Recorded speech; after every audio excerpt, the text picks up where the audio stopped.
we are playing tonight a game of devising initially by Jonathan Mark Hicks, who threw this at us like a loaded grenade and then ran Ran away behind the wall and let us get on with it. And it's good to say that the detonation has resulted in a large number of coloured parts being spread across the world. Some of them recognisable from our own imaginations. And it's been a creation of a dark history of a very powerful race called the Infinite. The Infinite are unknown, they're unseen, but they are everywhere. And they control the galaxy, the known galaxy, with an absolute iron rule that's passed down through partly their own powers, because the Infinite are alleged to be able to read minds, see into the future, which is very handy when you're trying to quell the uprisings of billions of people across thousands of star systems. They have their elite troops, they have a structure of government, we find ourselves in one of the planets, in one of the systems called Volantis, and this is an industrial planet, and the planet is wrapped by these giant structures that are some closer to the planet, others high up in orbit, and they all serve the purpose of controlling the planet, the surface, controlling the tectonic movements of plates into, and then mining the resources. It's strip mining on a global scale, and this planet has alleged safe areas where everybody lives, and these people will go up occasionally onto the big laboratories and workshops in the rings and work there. And indeed, the characters we've managed to weave a good amount of the characters' backstories into this, and so I don't know. Do you want to give a quick reprieve of your each of your characters and just say where you've got to in the current adventure? Start with Mark. Okay. I can speak first. Yeah. I'm playing Dr. Kieran Zimmerman, a 53-year-old biochemical engineer for the Rogan Cormier Corporation. He's currently, or he was, the lead scientist in the Cryogenics Liquids Applications Laboratory. And that is until his wife went missing. And after he began asking questions, it seems that he's kind of been discredited a little. He's on garden leave at the moment from his job, but he's been doing some investigations on his own. He's discovered that there's been a lot of people that have been disappearing over the last few months, and he has found a couple of like-minded individuals, and they are currently trying to figure out what's going on. Yeah. I've got Galen Melevec. He's a transport sort of pilot for I guess originally the planetary whatever base. And again, in a similar situation of suspecting there's something weird going on, especially when his transport shuttles are no longer rigged for handling cargo and resource and mineral resources. So he brings his shuttle over one evening to the good doctor, who finds out is working on cryogenic stuff, and we get him to inspect the new equipment, which turns out to be potentially related for human transportation. Yes. And I am playing Rofe Garua, a 22-year-old interning to be a doctor, whose finding of a medical tag with a name of a non-registered patient in the VTOC medical training facility, has triggered memories of perhaps treating a patient with mental issues that he can no longer find any record of other than this hospital name tag. Yeah. Okay. And Kat, you also have a stake in this as well. Chat, if you look down into your channel points, your Dennis's, you are able to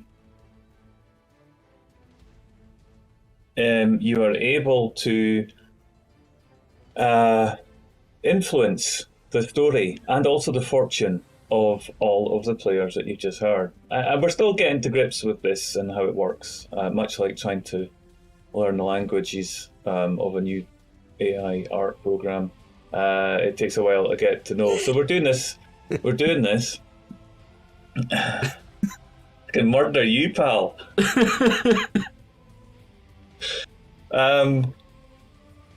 So we've got. If you look into that, you've got.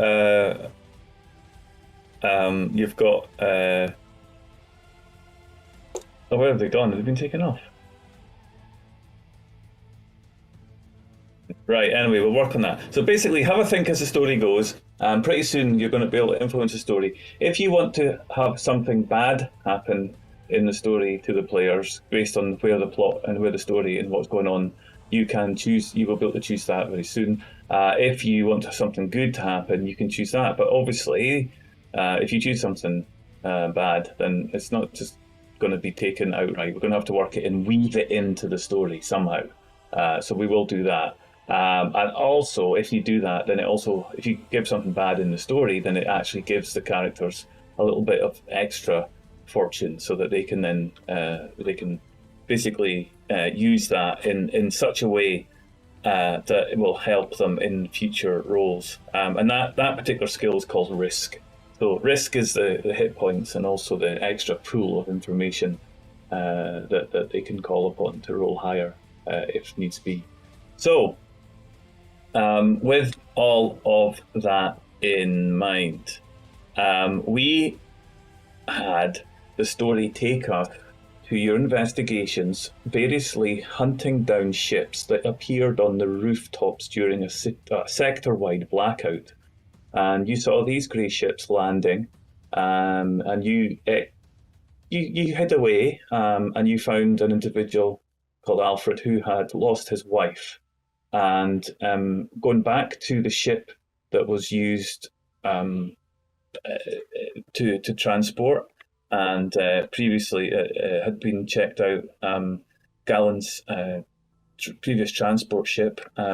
You looked at the security systems on the ship and discovered that there was indeed these bodies, or at least containers big enough to hold bodies, being transported out of the building that you'd come from and into these ships. Looked a bit nefarious. You discovered then that there was an issue with the character, Alfred, who you'd found. He had been sent out for some special medicine to help regulate his wife's ill health, and it turned out that there was a shortage. This was streptazine.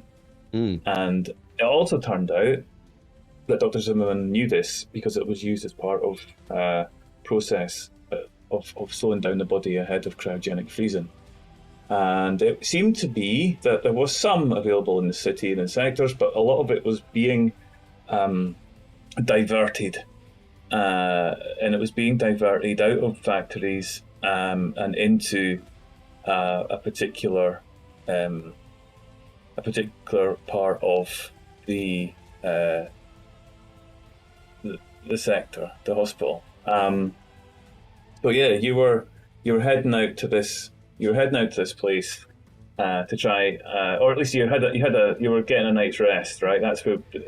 Did we leave it there at that point where you'd all variously got back to your? What was the last thing? I think we were on our way to the. We were going to. We were flying out to the. It was like a trust, wasn't it? Like a medical trust. Yeah. Where we like everything was being, all the chemicals were being sent. All the streptazine was being sent there, and I think our medical student was going to attempt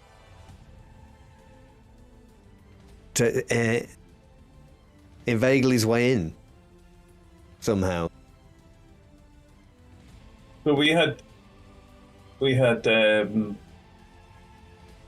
Rupe was interested in getting into this place because it was considered to be quite prestigious, and, Yes. and you thought that maybe you could persuade somebody within Rufe's hospital to transfer one of the sick patients, the particularly hardy case, maybe would benefit from being there, and you were going to use that as an opportunity to get yourself into this research hospital.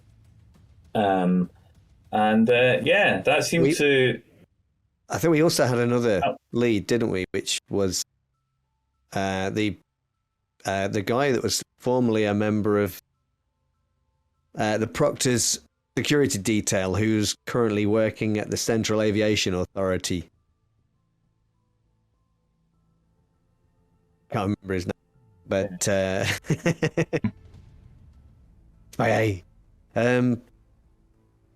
but that was a guy I wanted to check out. But we figured he's probably going to be quite dangerous. Yeah. He sounded like he might be a problem, and we didn't want to tip him off too early, did we? I think that was the thing that we were looking. Yeah. So that seemed to be absolutely something that you had going on, and all of the lead up was at the end of that. We cut away just as a kind of ending scene, I guess, or part of it was a giant ship that was cutting through the solar system, seemingly making a rather shadowy path towards the planet. And so that wasn't known yet, but everybody at home got to see that particular scene. Interesting. Right. So we're on the planet. It's a huge industrial city. It's filled with rich wealth from the industry. It's filled with poverty and destitute people who are trying very hard to make their way and working, but all know that the tithe is coming. The tithe to the infinite is an annual event to occur. So you're working your way through the city. Are you traveling in the ship that belongs to Galen. You? Yeah. Yeah, I think it's because I think it's the only way we're going to be able to get around, especially to this bits across the city. Yeah. And also it'll look a bit less suspicious.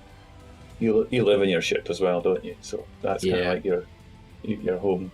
So where are we starting off then? Where do you want to start off? Are you all together in the ship, flying towards the medical facility?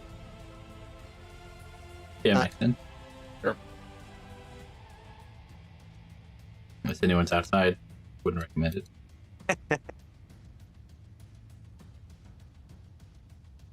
Yeah. I think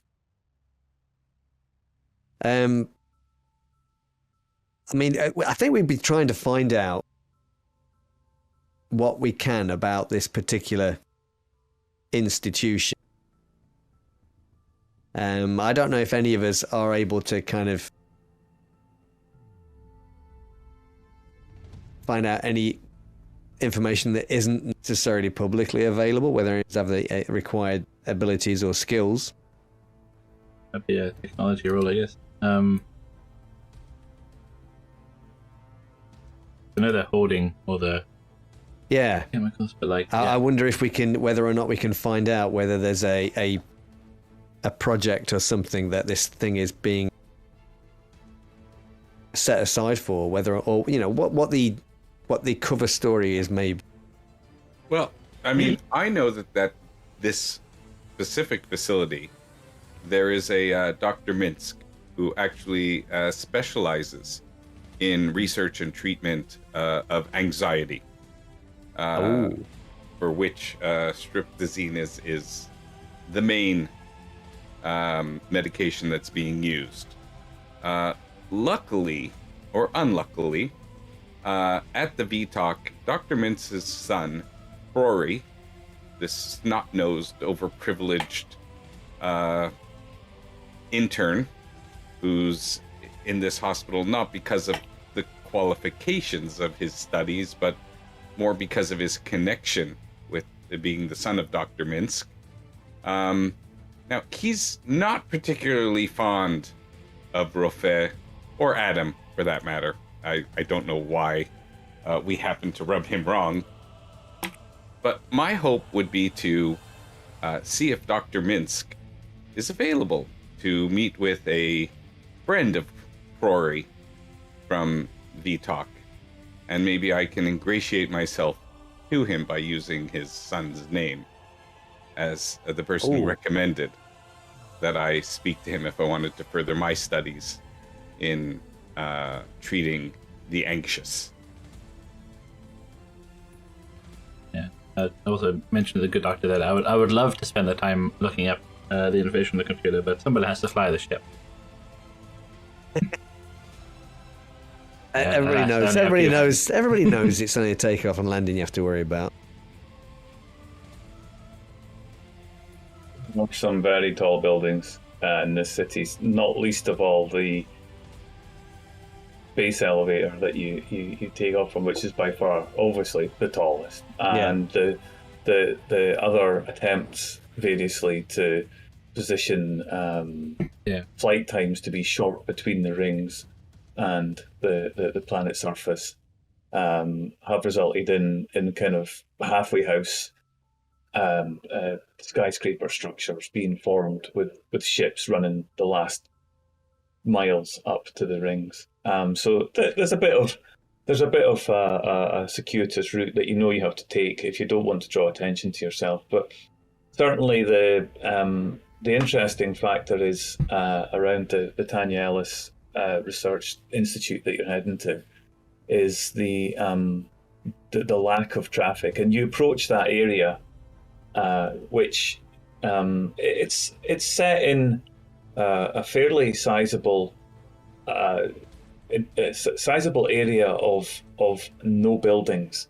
It's not that there's a beautiful grassy forested area around it. It still is carpeted in concrete and small but low-lying buildings. There's a definite lack of vast buildings, and the Tanya Ellis Centre itself is relatively low. It's maybe only about 40 floors, but it spreads out in a very distinctive star shape, spokes of a star from the centre, leading out to the skirted corridors that fall around it and make a lovely pointed star as you're flying over it. And as you're flying into this zone, your comms crackles into life, and the sound of a rather irate local traffic control comes through to you, Galen, and says, "Transport ship." Do we have a name for the ship, actually? Yes, transport ship. Oh, that's a cool name. This is the SS transport ship. What's your ship called, Galen? Has it got an ID, a contact? What is it? Bucket. The bucket. What's its official name? not his loving, kind name that you caress the motors into life. I can't think. What's its you're usually great at coming up with these names and stuff. No, it's the technobabble stuff you're better with, right? I mean, it's when my brain is working 100%. When it's for the Reckless Endeavour. The name I just like Reckless for sci-fi ship. Okay. I like it. No way for getaway. Yeah.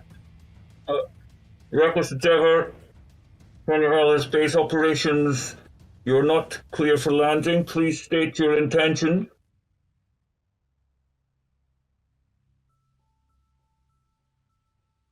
We are...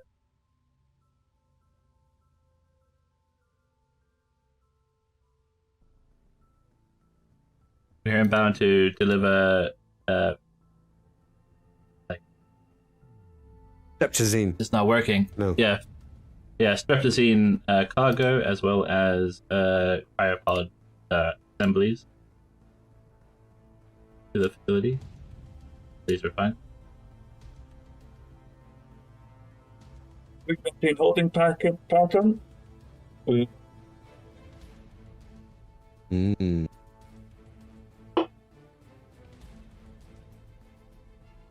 Do you think they're that desperate that they'll just take our word for it? I mean, I'll point to like the big ship, like that's just sort of like hovering in front of like blocking out part of the sun. They just be like, I think that's their sort of like Damocles. I think they're more on the clock than we are probably at this point. Please don't keep us waiting for too long, dispatch. We do not want to keep that ship waiting.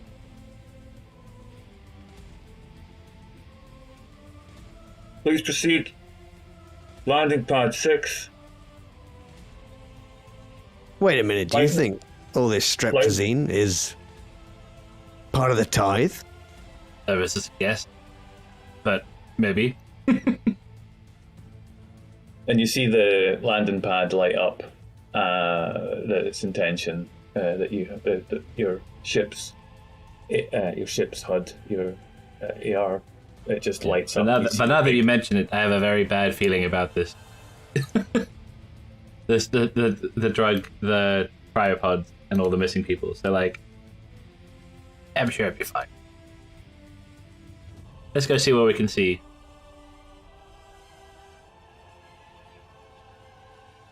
You land down at ground level. The notice of having your ship ping that it's being tracked by a rather serious piece of equipment. It alerts you that it's being lazily targeted by a heat signature.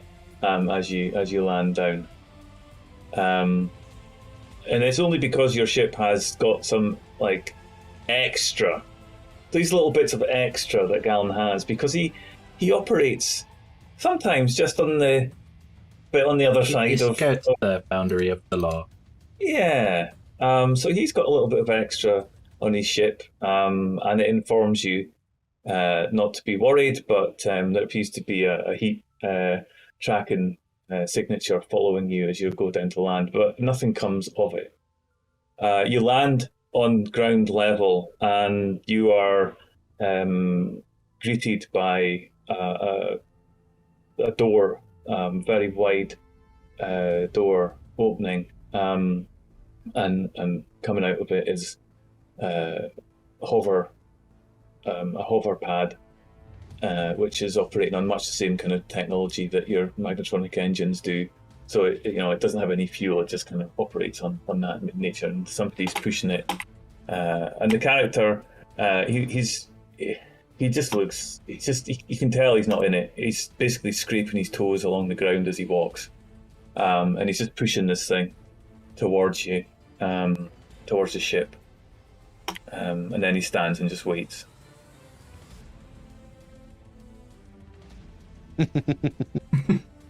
Now what?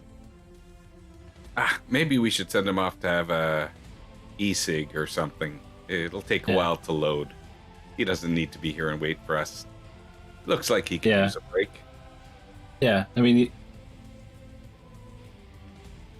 like you're clearly you got more important things to do. You don't want to be down here as much as we don't want to be here. So how about you just leave us to it? We'll get these things unloaded, and then we can get out of our hair, respectively. Yeah, so I guess you're talking to the ship Tano at that point. He just looks up at you, to the cockpit window. Oh, so I don't like pop my head out for the door, but yeah, that'll be fine. Yeah, You've got wind down windows in the cockpit of your spaceship. No, I can't let them know that we got off market customizations.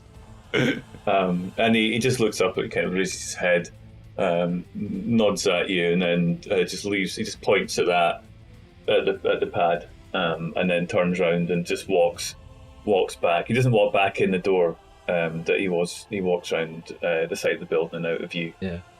I was tempted to bait him inside, but I don't think these two would help me out in a fight. To like wrestle him to the ground. Sure we would. Go for it. I may have a syringe of something in my lab coat. Yeah. Yeah, but you want to save that for special occasion, right? Yeah, I guess. Noisy children and such. Yeah. Well, I'm wondering if we have any empty crates or other boxes that we could use just to kind of prop on this thing and push it through the facility. That's right. You got any crap pads back there? Plenty. And like there'll be more crates. I think like the main cargo bay itself would have just been empty with like the assemblies that they installed, and they'd be like, "I'll take it to the actually, do the any working of deck." The equipment that you've got that Galen's got on your ship it's missing the cylinders, isn't it?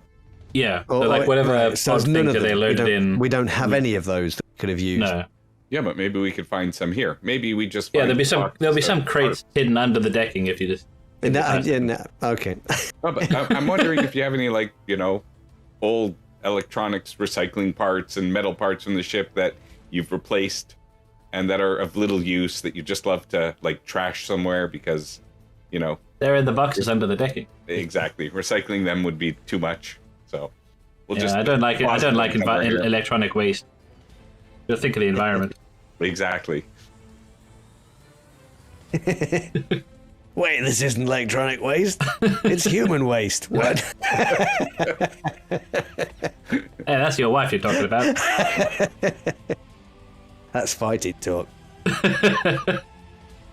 Yeah, so I'm fairly confident I'm the only one with points in personal combat. So you right, begin. So we're going to grab some of these pull small out boxes stuff. and things, and just load up a pallet. Just to. You go and grab the hover. We'll empty them out so in case we want to use the boxes for something, or do we want to keep stuff in them? Maybe like a top layer that we can kind of take it. Yeah. Yeah. Maybe, who knows? Maybe we find some things that we could put in the empty boxes to bring back on the ship.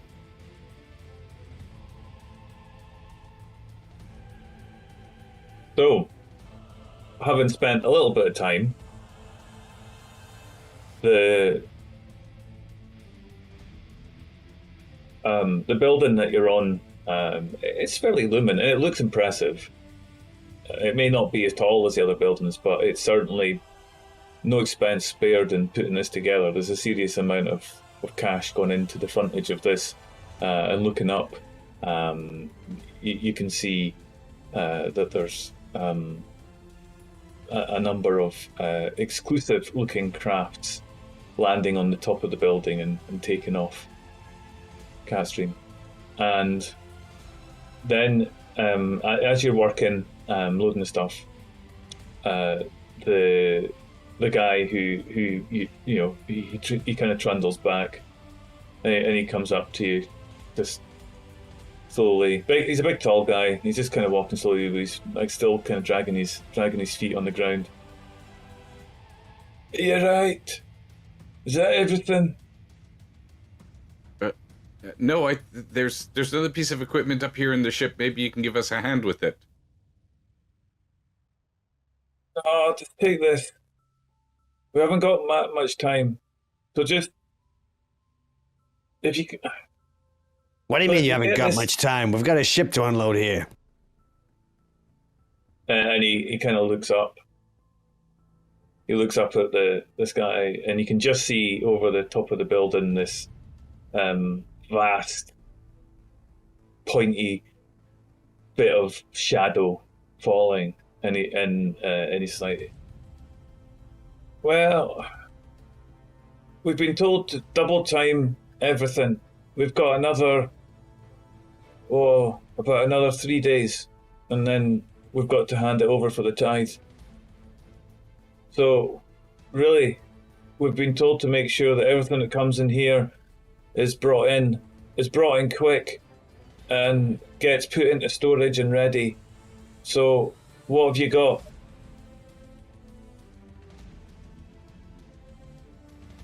We got streptozine for the part for the assemblies. We have a bait fully decked out, ready for the cryopods when we need to take them up.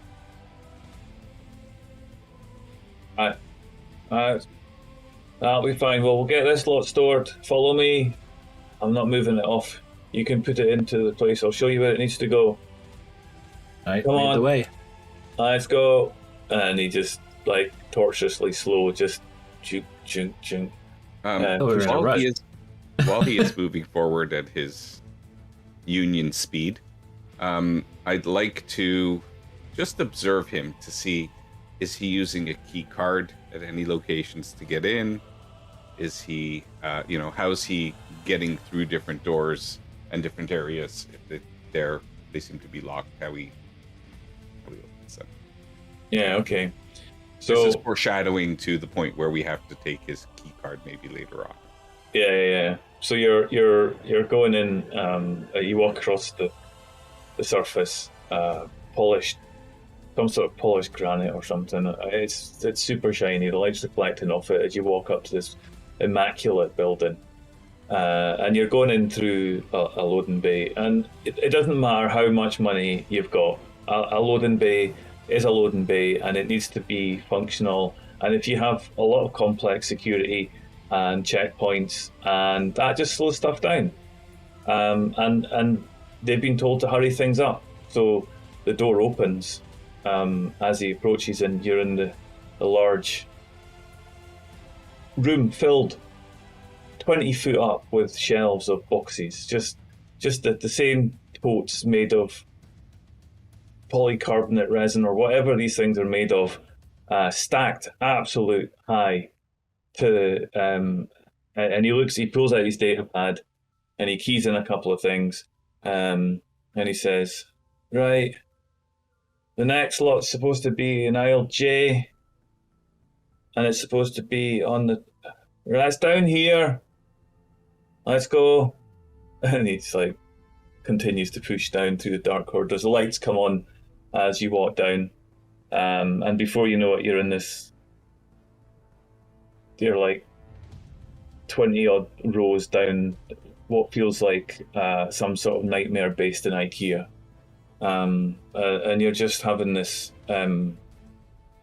vertigo almost as you're walking down these corridors. There's just the aisles of these shelves and all these crates. It's just there, and he's like looking at it going, okay, it's at the end of this one. If you just look for the space at the bottom and unload it as quickly as you can, and then when you're finished, I'll still be standing here. So just down there, it's a few hundred meters, you'll see it. That's where the next load is supposed to go. Well, you gotta wonder what the Infinite wants with all this streptozine, right?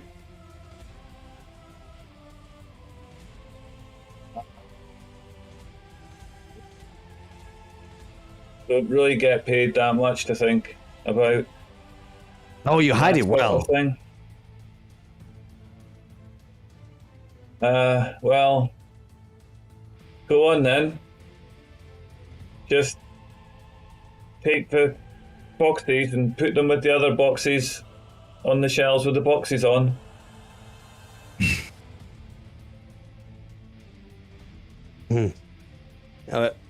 Start pushing the trolley down Yeah. the corridor. I mean, the speedy walk, you could probably outpace him quite easily. Yeah. Yeah, I don't think we have to worry about him chasing us or anything. Alan, have you noticed any areas in this warehouse that are separated or might have been used for devices that have the same technology of what you put on your ship? Do you think maybe they're storing those cryotubes here somewhere too? For this is a main processing. Yeah, area? I mean all the streptozines coming through here, so I'd assume it's being used somewhere in the facility. I don't know if there's anything that stands out in particular. But you're looking around. You're ducking down and having a look between the shelves and looking through. And it's not until you get to the end of the aisle where you're supposed to be storing this stuff that you get the smooth, dark wall material just all the way down. And at the end of it, at the side, you see a door. One of the holographic doors that are employed in reasonably high security. Dr. Zimmerman recognised them from work where it's more about the speed of transference stuff rather than the actual physicality. There's a certain prestige to having a door that you have to open. It usually comes with stature. Most of these kind of places, you just walk right through them, and if your security's good, then your security's good, and you get through them without any question. And if it's not, then the door alarms are going to sound, right? Yeah. Or does it become solid? The door becomes solid. Yeah, pretty much. Yeah. I would suspect that's a good place to start, but yeah, we have to find out how we can get in there. I wonder if our little friend. I mean, I'm going to tentatively, I'm going to step towards the door, and I'm going to kind of reach out towards it. Yeah, it's ways away. So you just begin to trundle down a reasonable clip, past ranks and ranks and ranks of these things, and you get to the door, and as you would expect, not that you spend a lot of time this far down. Usually in a building structure, you're normally far higher up, or even up in the rings. But as you approach the door, you see it just fizzles into a solid sheet of some sort of white material, and you know that it's solid. And unless you had some sort of explosives, you wouldn't be getting through there. But no alarms go off, and you just walk. Yeah. You turn around and look over the shoulder of the other guy and just be like, "Do you ever get to see what's beyond there?" We got to call him down. He was waiting at the top of the aisle, wasn't he? No, never mind. Give him a shout. Tell him, "Hey, give us a hand with this, will you?" Yeah. Just do that. And maybe we try to find out where the water closet is. Did you shout him? And he walks down. Maybe like, is this the right place? Just he gets check everything's in order. Paperwork. Yeah, that's the right place. Listen, you said you had some hardware as well that you wanted to bring in. I need to go on a break. I need to be on a break soon, so you're going to have to hurry this up and then get a bit of hardware, and we can take that through into Warehouse B, because they don't want that stored here. What's wrong with it anyway? Did it break? No, it's not broken. It's ready for final assembly with the pod. All right. I see. Well, just get them up there, will you? And then we can make a move for the last piece that you said you had.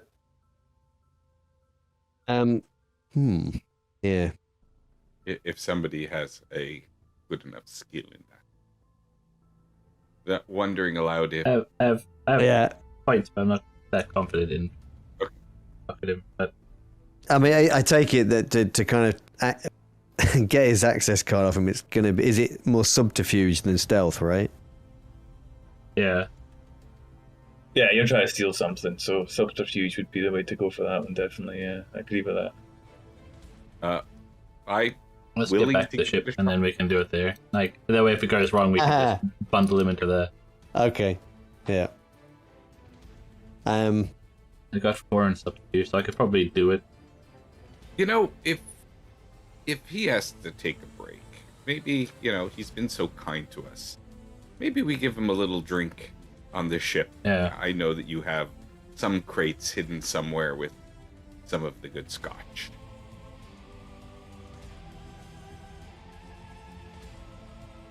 God damn it, he Drink me was dry. saving that stuff. Yeah, I know. no, my grandma's scotch. I mean, you can tell him it was mixed scotch. into it. So you could tell him it was scotch. I mean, Yeah, maybe what's he it's- gonna know? Yeah, it's some brake bourbon. fluid. get some bourbon. They're basically the same thing. That's it. He's out of earshot again. He's managed to kind of drudge his way back to where he was standing before you called him. We'll have to head back. Yeah, we'll Ship push when I the. get the next part. Yeah. Yeah. We dump the empty boxes next to the other the boxes, and then Yeah. you I wonder if there's any way you can hook us up with a temporary pass, just we can have this break. And he walks back outside, and he looks up at the ever increasing shadow, and then just puts his head down again, doesn't say anything. But it just, and he walks over to the ship with you, Yeah. and he stands at the loading hatch. Look a little glum, Chief. You all right?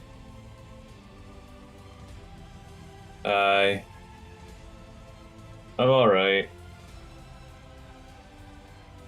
Are we going to get this thing? And we need to take it through to the next location for this. It's grand. I am happy to work here at the Tanya Ellis Center for Oh, Research. you definitely sound it. Yeah. Got you working overtime at the minute, huh? At the I very don't least. leave. We've been kept on site for about 3 weeks now. That might be very tough on your wife and kids. No, wait a minute. Has there been some kind of outbreak or something?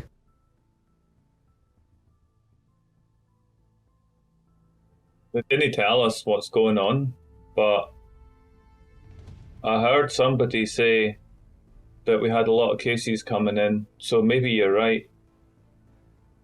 And he's standing there, and you see him now that you're kind of observing him stand. He's just slightly, he's sort of swaying slightly as he's standing there on his feet. Now, ever so, it's not like he's not going to fall over, but you just see him, and it's not like he's fidgeting.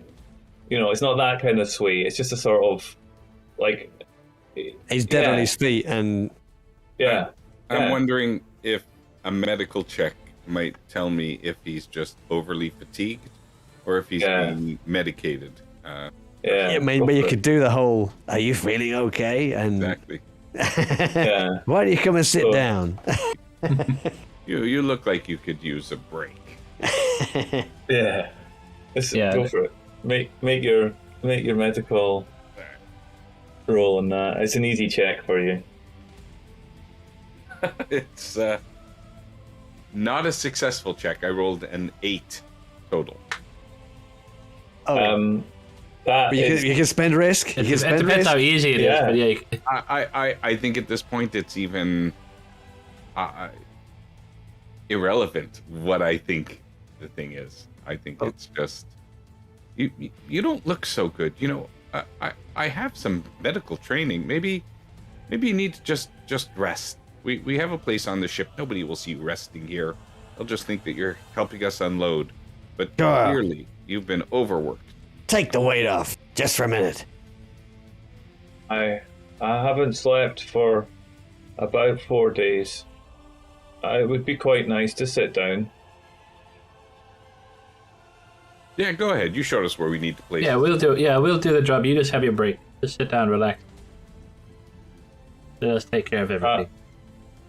You got anything Well- could help him out with here, Doctor? Just don't tell the bay manager. Tell him that I'm just. And you see him as he sits down. Yeah. He just basically, he just like his head falls right back, and he's just completely out for the count. Yeah. Good night, If friend. if what he's saying, if he's been up for 4 days, then you know what the medical implications of that are, and you also know that there must be something that's keeping them that level of alertness, and you can see that he's dead on his feet, but he's so he's just lying and on your back of your ship, in the cargo bay. Do you think you'll need to give him something to make sure he stays under for a while? I don't know if that's quite necessary, and not knowing what he's being treated with currently, that could have disastrous effects. He's gonna be out for a few hours, I guess, and then we can just sort of bind him up a bit and put him in the storage compartment. Yeah, I keep think him out of sight and a bit muted in case he wakes up early. I was kind of thinking maybe, give him a blanket, hoof him and up a pillow to just encourage him to keep sleeping a bit. You still throw him in one of the hidden compartments. I'd love it. We're like, what should we do? Oh, let's tie him up and put him in the storage thing. But let's make sure he's got a comfy pillow, a nice quilt, and a teddy bear. Exactly. and one of those cryogenic boxes that we could just lock. I mean, your ship is equipped for that. Yeah, but do we want to put him in a do we want to put him in a freezer? Not an operating one, but just an oxygen-controlled container where he'll get the proper oxygen and. We're gonna check while he's laying there. We're gonna check his body and see if he's got his ID card. Yeah. I'm curious what his name is. Jansen. Clifford Jansen. There you go. That's what his name is. Clifford Jansen. Sounds like a union worker to be.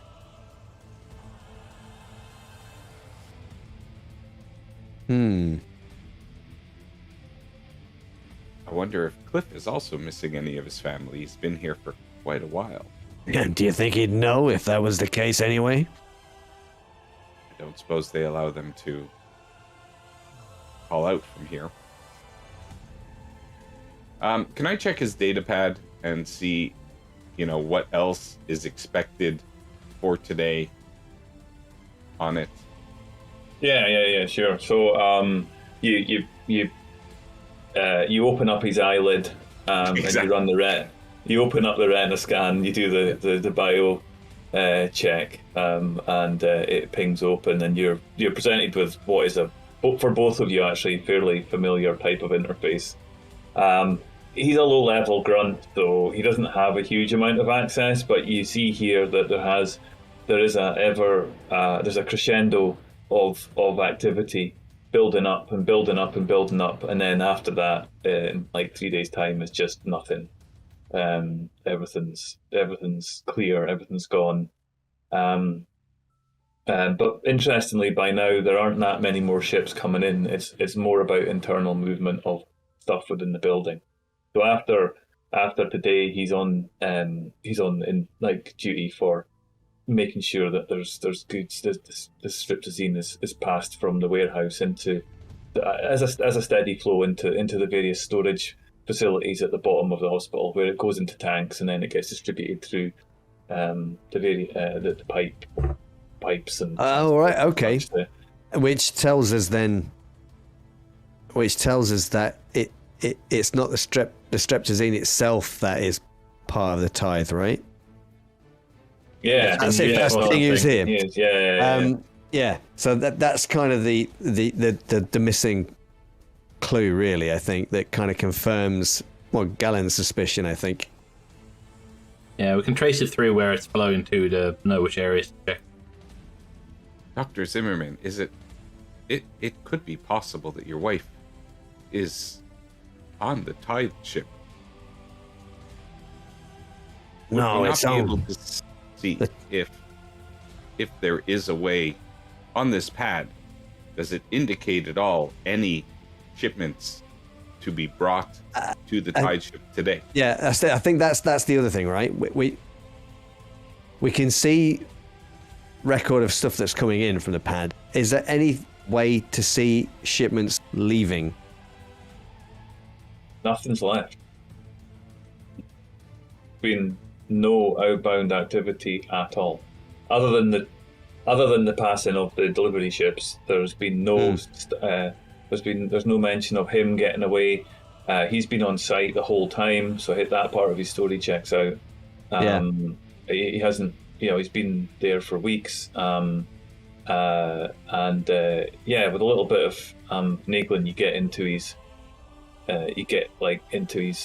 personal mail equivalent, his messaging system, and you see that the whole thing is just, it starts off where you look at it, you go into that sort of period and you're looking through it, and it's just like, when they're letting us out, what's going on, why can't we get home? And then you can just see what is it they're giving us anyway? Why do we need to take these antivirals or whatever? And it's just like, and then the entries just kind of slow down, and there's people chatting and saying, oh well, it's a tithe ship. The tithe ship is going to be here in 3 weeks. It's going to be here in 2 weeks. Why do we have to do this? Shush, don't say this on the corporate network. They'll hear you, that kind of stuff. But then it just lowers down to basically just nothing on. And it just looks like there's the communication's almost done. There's no other messages. So as the activity in work increases, the amount of communication between him and his work colleagues that he actually communicates with, it just diminishes to nothing. Right. But there's no schedule of shipments heading out to this tide ship at this point. Yeah. No. From what you gather is everything was keyed into the 3 week period from when they were basically locked in, and there was a schedule leading up to that date, which is in 3 days' time. That's when the items are going to start. So yeah, you can see that it's like, this is, and it says, we'll get out when the transfer starts, sort of thing. That's what one of the earlier messages says, when he was still somewhat lucid. Well, nothing is quite as officious as a clipboard in a warehouse. So I say we try to find an extra couple of pair of overalls in this place and walk with the data pad and keep, referring to it as just we try look to go busy. through doors. Yeah. Okay. Well, at least look how he looked. We don't necessarily have to look Look drugged like up. deckhands. Other than an access card and his little data pad, did we find anything else on him? Any medications at all that perhaps they prescribed that he has in his pocket? Take every 6 hours. And that's the thing now, because he said they were taking. I should say this in character. He said they were taking antivirals. Yeah. Either they're dispensing them at the time that they need to take them, or they provided them with supply. Antivirals would possibly indicate some kind of outbreak, but the fact they're using a striptazine here and it's not being transported off to the tithe ship.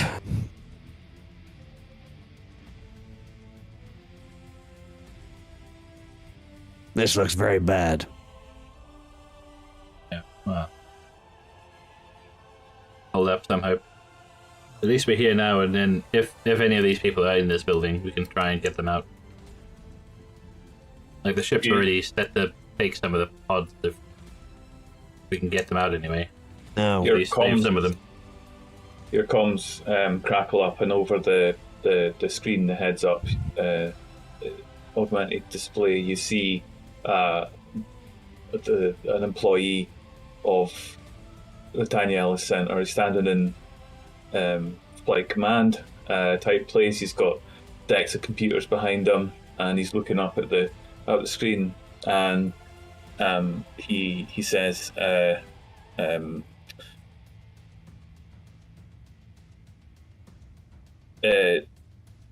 Reckless Endeavour,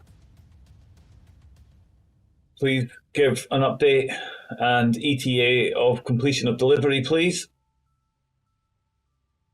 We're in the middle of loading. We've put the first amount of supplies in the warehouse. We're currently loading some equipment. done as fast as we can. How much time do we have?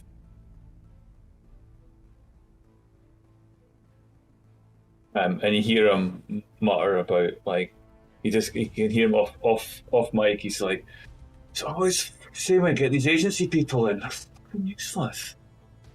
And he's like, "Listen, how much space do you have when you leave? For loading? How much can we load on you?" I think Tell him. probably. I think how many? Maybe like 20 bays for the cryopods, and then extra supplies and equipment. Okay. We'll make some room if needed. Well,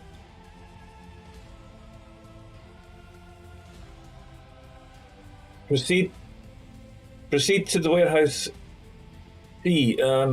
Speak to the bay manager. Put in the requisition, transferring data now to your ship.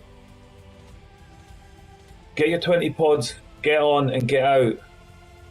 You really don't want to be here in 3 days' time, but make sure you're out of here way before then. Yeah, we're on a dispatch. We'll be as quick as we can.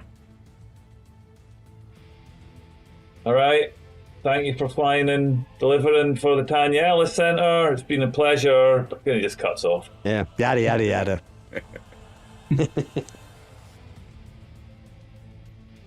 Poor dispatch guys, like, they never let me finish. It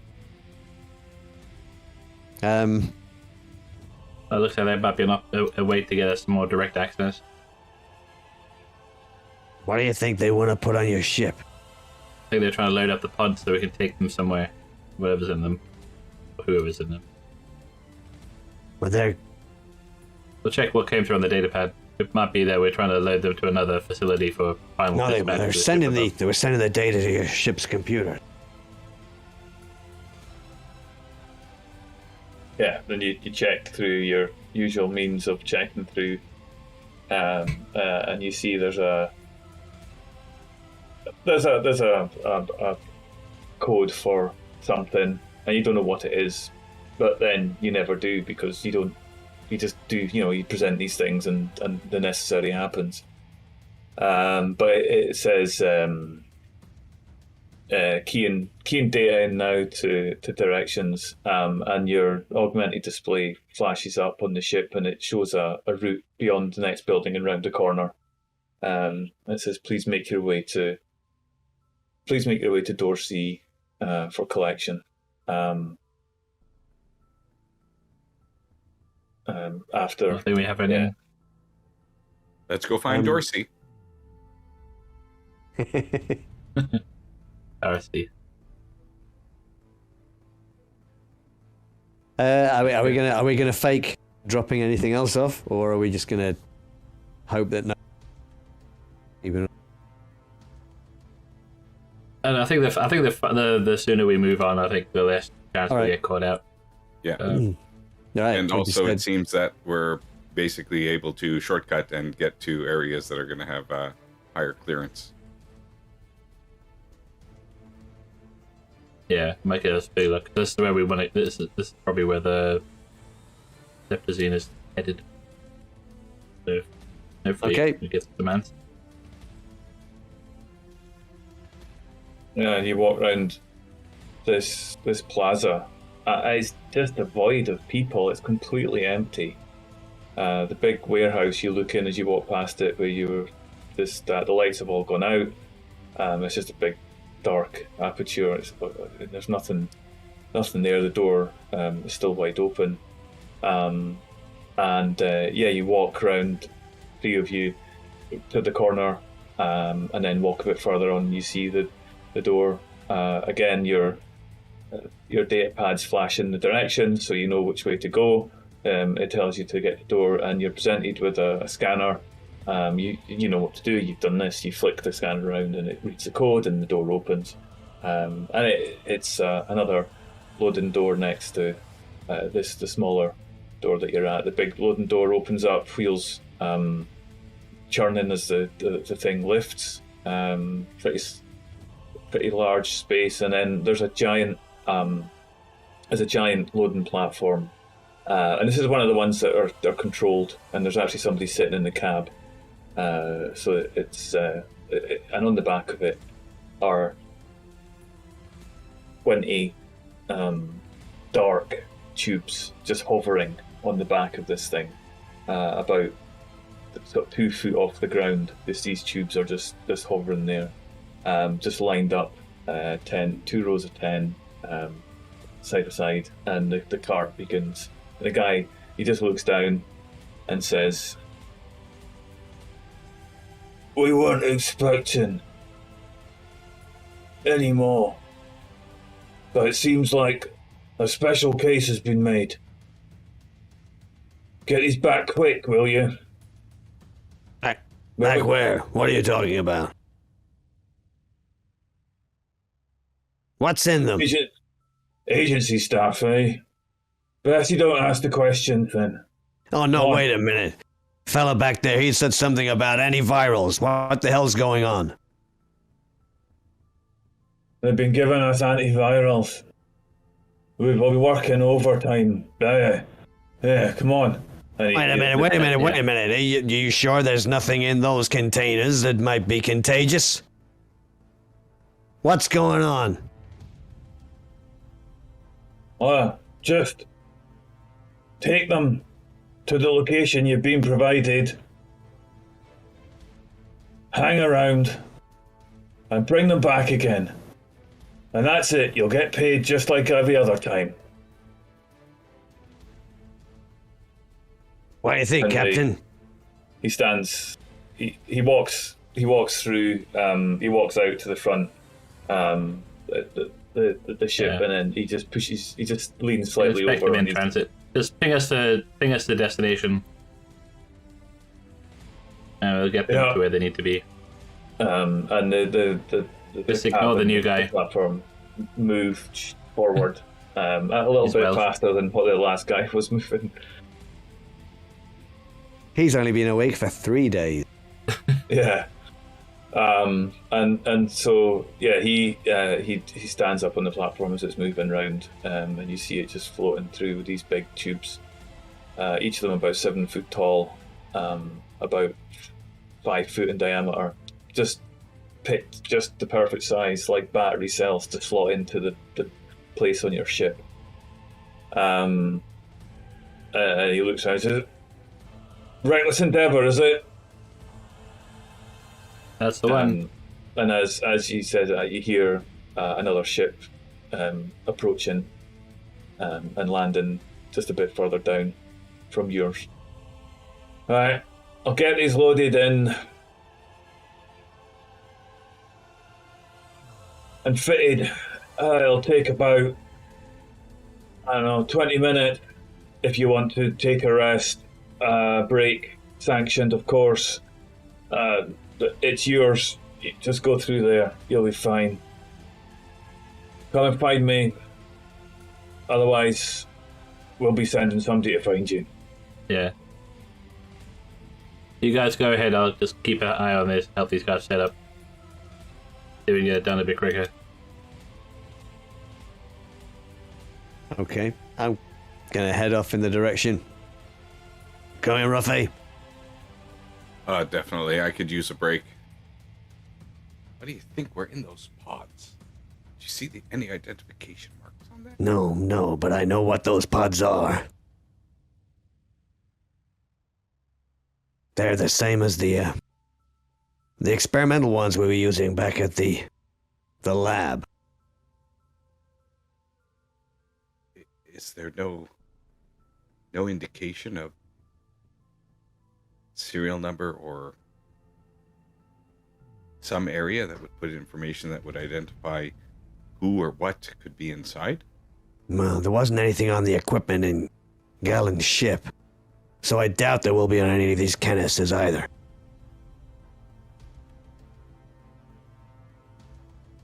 Do you think they'll be safe to open up? I don't know, but might be worth the risk. As you walk in through the door, the ramp goes up and you see an area of open plan There's sofas, there's a coffee machine, there's holo projectors, there's a there's a place that you can go and it's a rec room of some kind. Yeah, right. We've got anything there that you think would be a foosball table, holographic chess, whatever. It's there, and then there's doors just further back, set from the bay, with a large window looking out, and inside you see offices with people busy and about, shuffling their hands in the air with their AR visors on, and you can see them doing the whole thing. They're obviously doing whatever it is that they do with spreadsheets in the future. They're doing that kind of stuff. So it's all happening for them. They look like they're having a great time. And one of them stops and looks out through the window and just looks at you, and then looks back. You see a woman, and they're dressed in uniform. The whole lot of them. You notice as you're walking in, they've all got the same uniform on. A very small coloured, beigey, striped, grey material, kind of like felt or something. Just like a very kind of jackety affair. And when they've got their hair tied up and back, you can't really spot the difference between the women and the men. Everybody's got a crew cut. Pretty much the same thing. Yeah, they've got their factory caps on, and they're busy doing what they need to do. But you can tell when the face looks round at you, and you see that there's a woman. She just looks at you and observes you for a while, and then goes back to what she's doing. And you walk out of her view, and you walk into the rec room. Well, it seems that not everybody here is taking the antivirals. I don't know. It could just be she's only just come on shift. Any other doors out of here, or is it just that one that we came in through? You look around. There's a couple of doors in the back of the rec room. You poke your head in them, and they immediately open up, and you look through, and there's crash areas for sleeping. Anybody in them? No. Or is it all hands on deck at the moment, right? Yeah, I think it is, yeah. There's people variously around. Another ship has come in as well. And at that point, you hear the sound of another one of these another one of these hauler platforms. But this one's coming from inside an internal corridor. The side of the wall opposite the rec room opens up, and you see this platform slowly making its way through. Need a hand with that? You shout that over, and he just waves you away. And we see what's on it. And as it comes through and turns around, it's another set of these black canisters. So is he heading to this other ship that's come in, maybe? Good assumption. So yeah, you're watching this. Now he said we have to take these somewhere and then bring them back.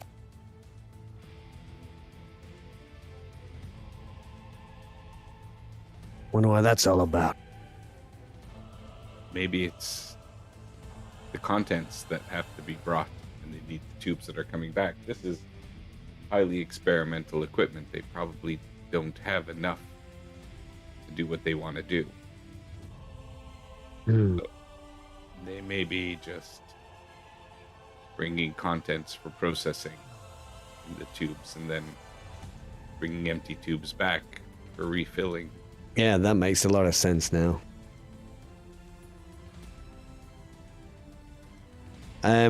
Was there any rush to the research that you were doing, or deadlines that you had to meet?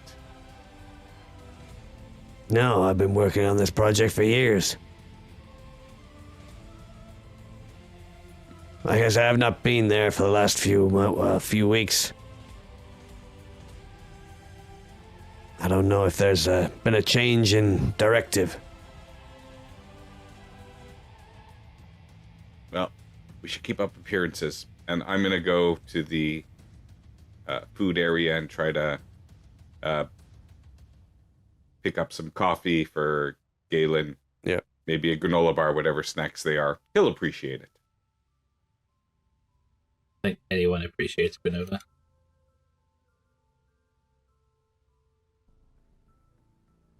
That's I hear it's pretty good on the bottom of parrot cages, maybe. I say that as somebody that actually quite likes granola, but... Well, at least now we know where you get your granola from.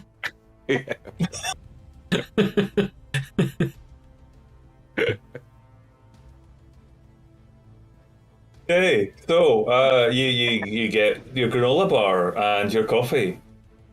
Yeah.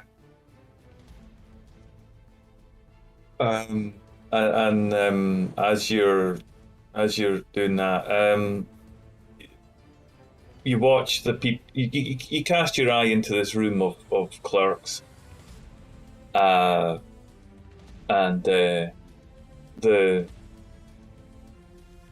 same person catches your eye again. She looks round, and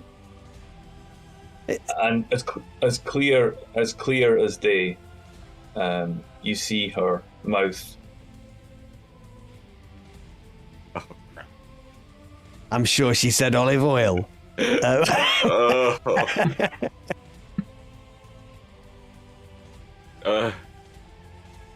Okay. And she looks back and continues her work.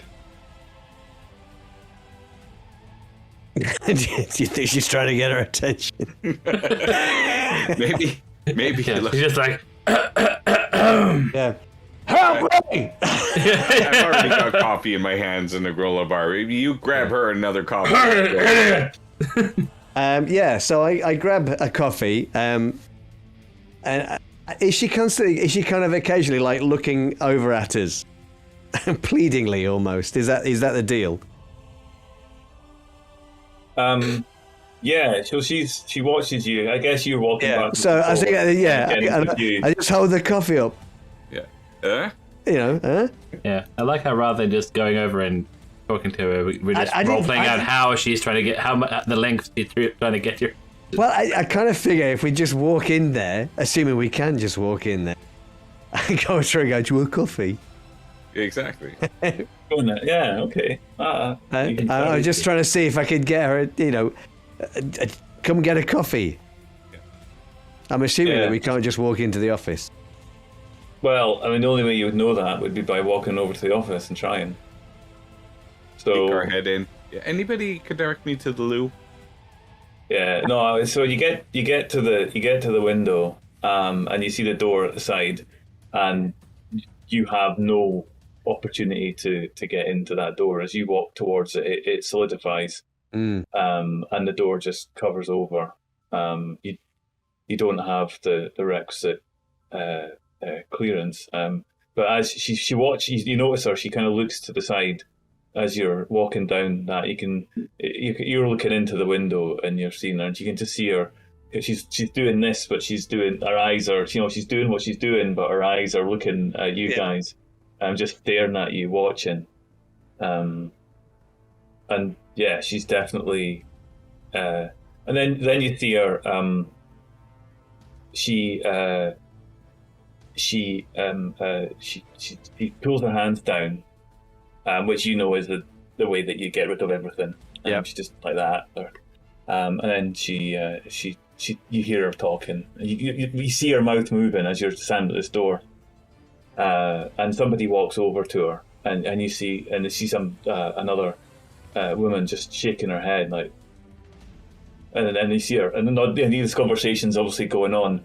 And the back of the head, she turns around. There's two of them turn around and look at you, and she's like that, and she's like that. You see that, and then and then she, the lady, she just shoulder barges past, the person that's been talking to her, and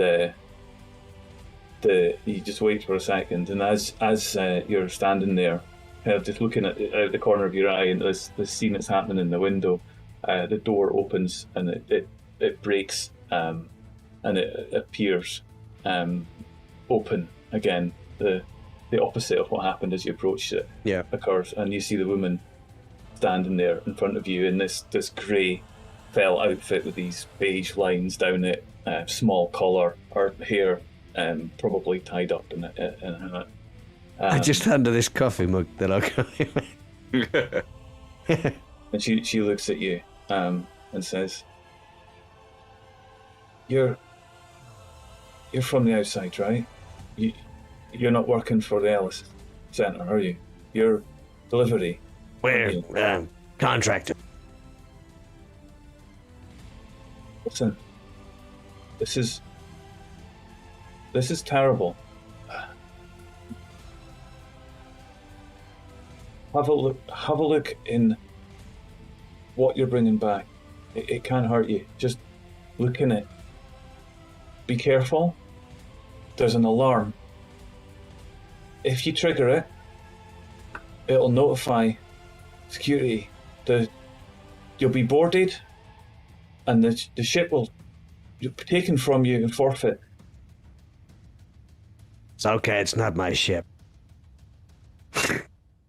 The Kai ship is coming. What's going on? And then you see the other woman that she comes through. She stomps down the few steps from the door into the corridor, grabs the shoulder of the other one, gives you an absolutely deadly stare, and she grabs the woman's shoulder and whirls around. Yeah.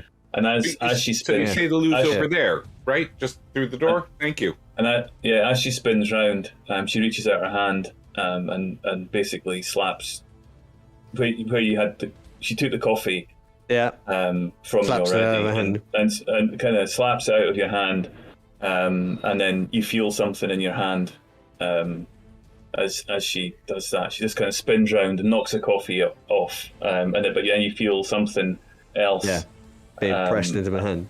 And she pulls her hand away as you hopefully get the sense to close your hand around what Yep, I do that. Not very friendly. And the second woman, she bundles the first woman into the room again, just sort of stares at you again and walks in. Maybe I should talk to your superior about your attitude problem. And the door just melts back into solid form again. Okay. Do you always have that effect on women, Doctor? Yeah, more often than I'd like. Yes, all the time. Well, that was a strange encounter. Who doesn't like coffee? Let's go. All right. We head back to the ship. Yeah. Yeah. And as we're kind of walking out, I kind of open my hand and see what's in there. Let Rafe see that I've got something, or I've been given something. It's a rather wanky looking data card. It's the kind of data card that you would normally expect to get at your work, and it's the kind of security type of data card. So we could use it to maybe open the pods. Potentially. Security of the pods. Or maybe. even some of the doors maybe in Tanya Ellis. Potentially. Right? Yeah, potentially. Yeah, it's one of those ones that when you look at it, your own data sheet kind of chirps up and vibrates a little bit to let you know. I don't know if you've got any retinal type devices implanted or not, but if you did, it would interface with those, and you know the kind of this. Yeah. It looks fairly high class stuff. And you wouldn't. You've maybe seen your boss with one of these before, maybe. But it's just the sort of thing that you wouldn't normally get your hands on. So does that mean that some data has just been transferred to my personal?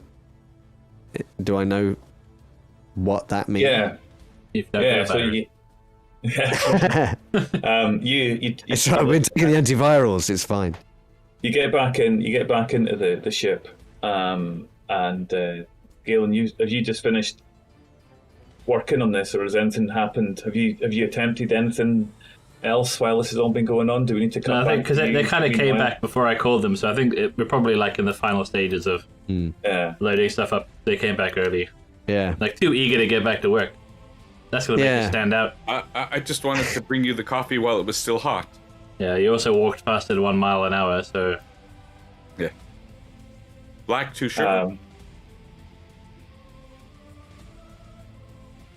Nah, that's for tea. Okay, then. I drink coffee. And the guy, he turns around and says, get me one. Never mind, we're almost done here. I'm going to step up and have a look at what they're doing, because I figure, Dr. Zimmerman, he's been kind of part of a project that's been designing this stuff. I'd like to have some kind of idea as to... I mean, it might be that we're going to have to kind of reverse the process of whatever they're doing to open it up. So I want to watch him, see what he's doing, and see whether any of it looks familiar. Any of the process that he's using. Don't forget to mention the alarm. Like when we're having a look at it. Oh yeah. You kind of stand there, drink your coffee, and watch as they're connecting various hoses into the back. The pressure gauges are showing that there's an outward flow of liquid out of the tank and into the tanks within the ship. Okay. I mean, you're not. Well, I mean, this is definitely recognizable in practice, but you've never seen it industrialized like this. You've never seen it perfected, I guess. Right? Yeah, and it's just basically the guys walking up and down, just checking each one. As Galen loads the last one onto the platform, and he puts it back. Hey, what's in these things? They try again. And he looks at you. Are you hoping for a promotion? I mean, there's easier ways of getting it. Hey, this is liquid in here, and it goes into your ship storage, and then when we need it, it comes back out again. That's how it works. Brilliant, isn't it? Like a straw. Huh. And then he says, I think we're done. They're all... it's unbelievable. Seriously. We used to get good ships in. Everything now looks like it's been through 7 shades of hell. What have you done to this thing? My goodness. And he steps back. If it looks pretty, you're clearly not doing enough work. So better that it looks rough than it doesn't. He steps off. He keys into his data pad, and a walkway appears up to where his craft is, and he walks over back onto the pad, and he begins to move it away. Well, we'll see you when we come back, huh? Keep on smiling. When we bring your liquid back.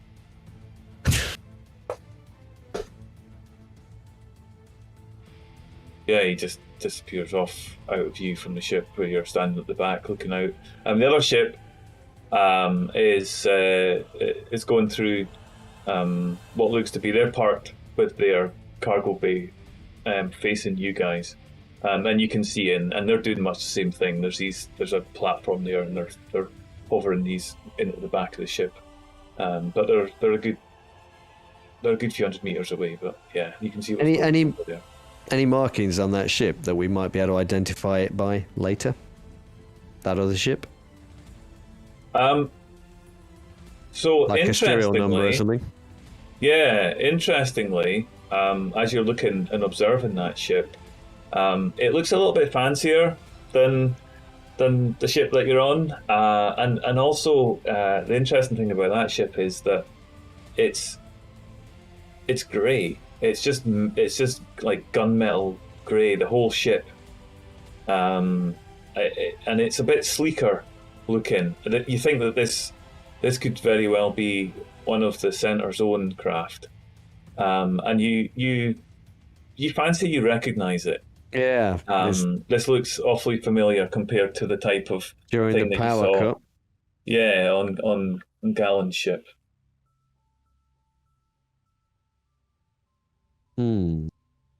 Okay.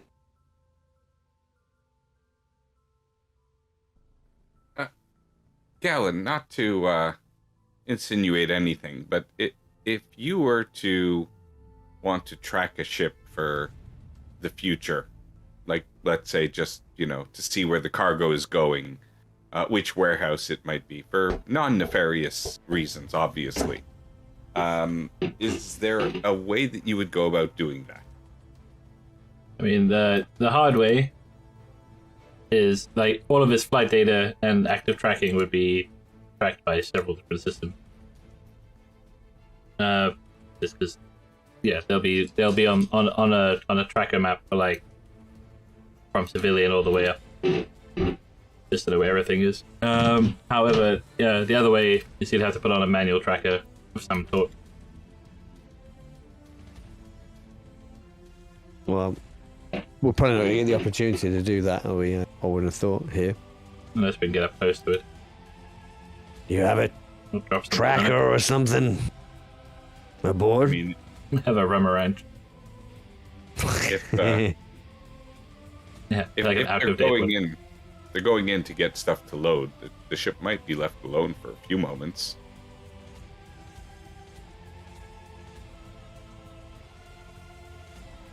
I mean, it's worth a shot. I mean, we can. If If you have something, I might be able to. Yeah, well, that's what I was wondering. But I might be able to get over there and Yeah, I guess they with a attach magnetic. something to the ship. Yeah, you can take one of these with a magnetic clamp. Yeah. Just try and stick it somewhere not obvious, and don't put it in an exhaust port. Well, somewhere obvious in an exhaust port. Got it. I can see where she ran away.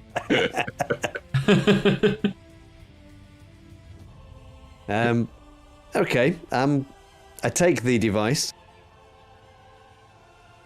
and I kind of step off the ramp, kind of stretch, look across to where this other ship is. Is it kind of in this dock? With us, just on a different pad. This area is just a vast plaza, and the pads that you're on rise up from it, and then so there's space for about 6 ships of this size down this space. It's pretty big. The building to your left, it's broadly shaped as a star. The outer skirt of the building is a star, so you see the points coming towards you. But there are smaller down, the bays that you're in.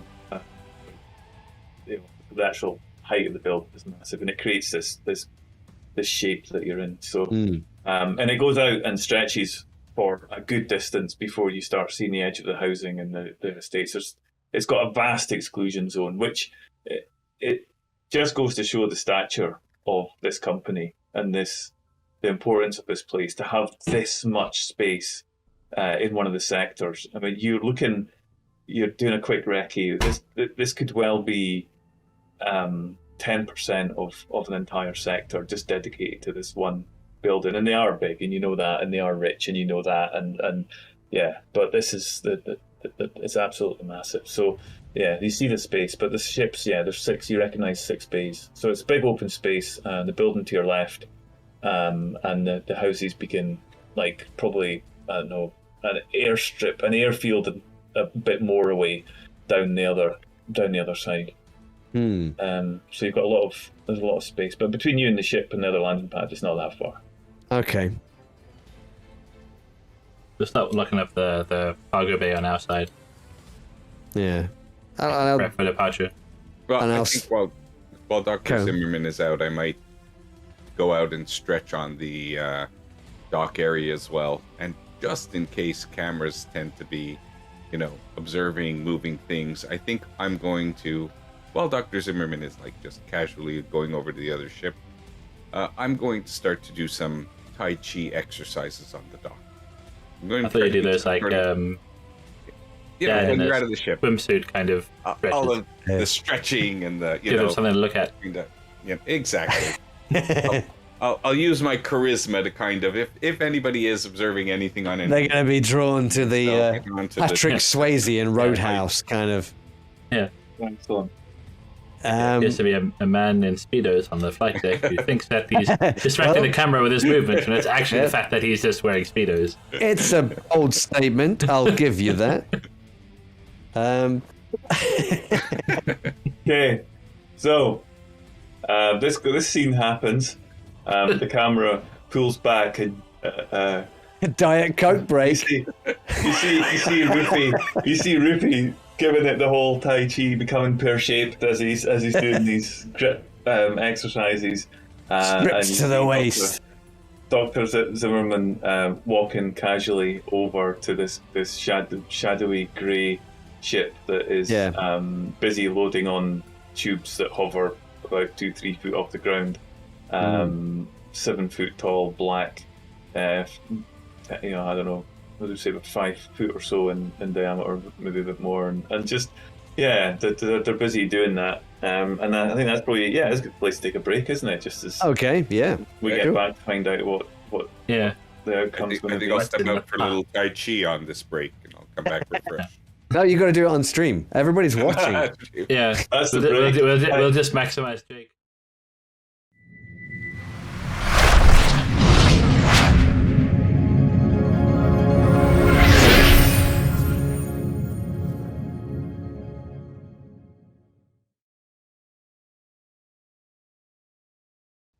Hey everybody, welcome back. I hope you enjoyed your Tai Chi yoga sessions. Got up to. Yeah. Sometimes less info is better, so So, at least you had a good time. I'm happy to be back for the conclusion of this cliffhanger break session. Yeah. Wait, what role is it? Is Jake gonna have to make for his Tai Chi session? That's what I want to know. Has to be charisma. There's no other choice. It's just This is where charismatic nature. How big is your charisma? Well, I've got a massive charisma. What are they?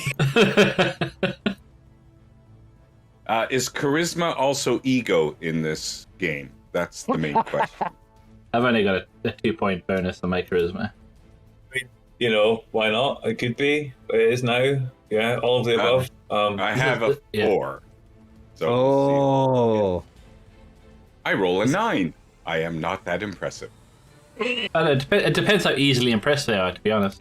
A lot of them are actually zoned out anyway. At least Yeah. the ground staff are. So. It's kind of hypnotic, the movements, and they're all just like. You know what? It could work both ways. I mean, you are So just trying to be fluid and distracting. wonderful. People enjoyed it, or it was so horrible people can't either- take their eyes away. That's right, car crash TV kind of stuff, isn't it? This, yeah. So after tripping and falling and scraping my knees a few times on the decks, It turns out I've had enough. Rafe has never done Tai Chi in his life. Yeah. Now, Adam, I know it was lousy, Adam. I'll get better at it, I promise. very, very quickly, just very, very quickly, chat. If you wish, you can improve the fortunes of our players, and the way that you can do that is either indirectly by suggesting a twist that is bad for something to happen, and that will give them more risk that they can use later on, or directly, and you can suggest something good that will happen that will affect their fortunes in a positive way, but will in return they will have to spend risk. If we want to take it. To take Who's it. up next? Mark? So everybody at home, if you look to your channel point rewards in the Twitch menu, you can see that now both good fortune, reduced fortunes, and improved fortunes are active. So at any point, just go ahead and make that. We can't always take all of your suggestions, so try and fit them in with the theme that we've got going on and work with us. You're much more likely to get them accepted. But we will try and honour the spirit of all of your suggestions as and when we can. Okay, with that announcement, yes. So after Rufy's attempt to wow the whoever happens to be watching crew,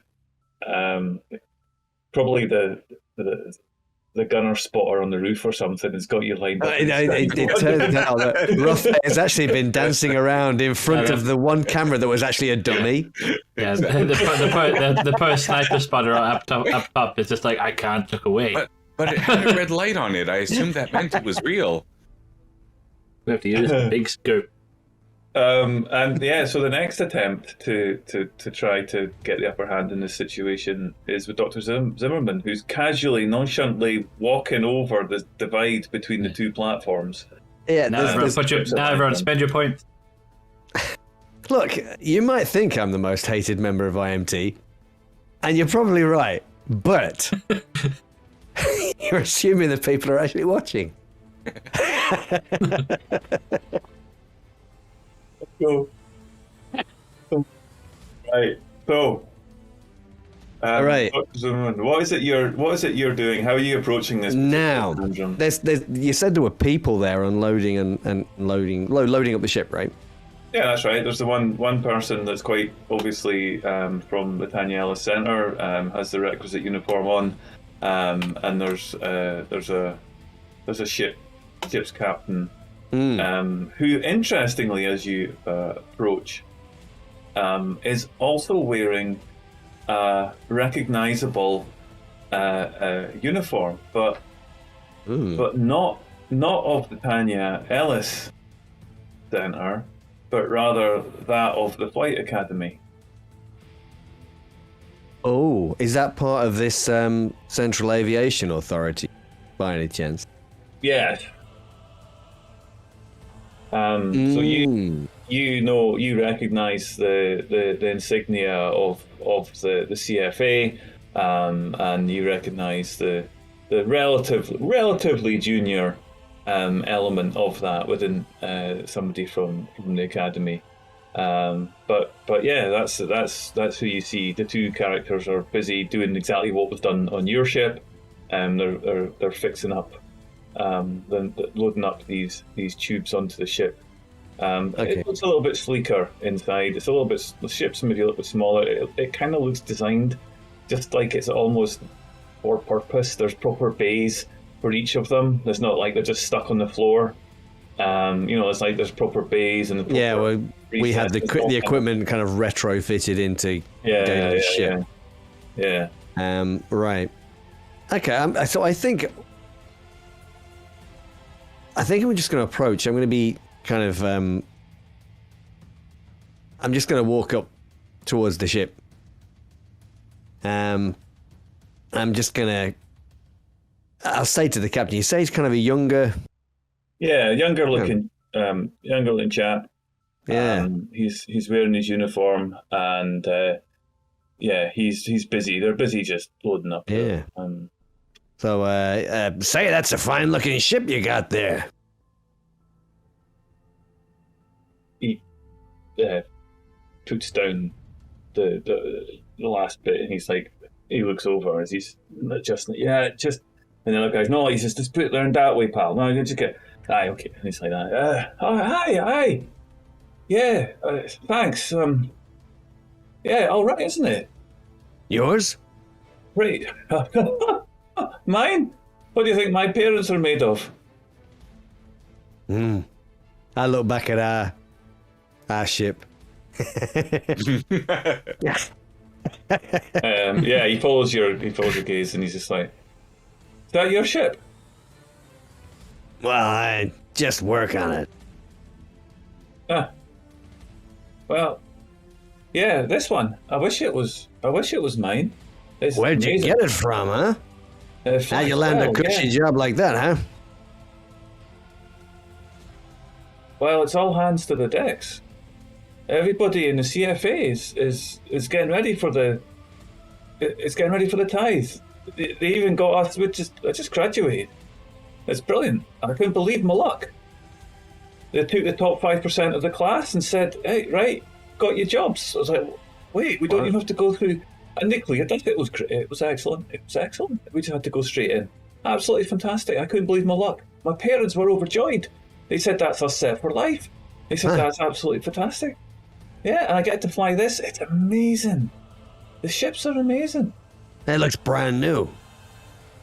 Yeah, that's what they said. They said it was so new that they didn't even get a chance to like paint it up with the company colours or anything. It's like Yeah, I didn't even notice that.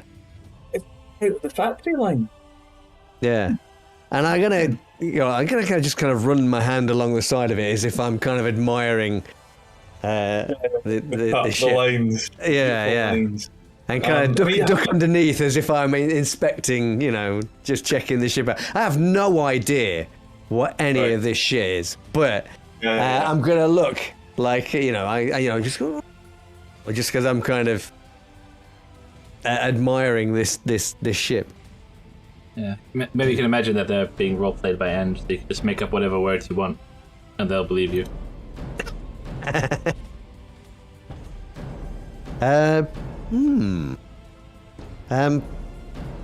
So, how long have you been flying this thing? 2 weeks. Back and forth. Easy gig. Good money. And it's all counting towards my flight hours. So if I carry on like this for another 3 weeks, I'll be set. I'll get my full license. Don't even need to fly with the CFA. I could go private, like get a ship like that. And he kind of looks over and you can see I'm just kind of like, like having your own ship. What? Yeah. And is that your friend down there? Is he? What's he doing? I have no idea.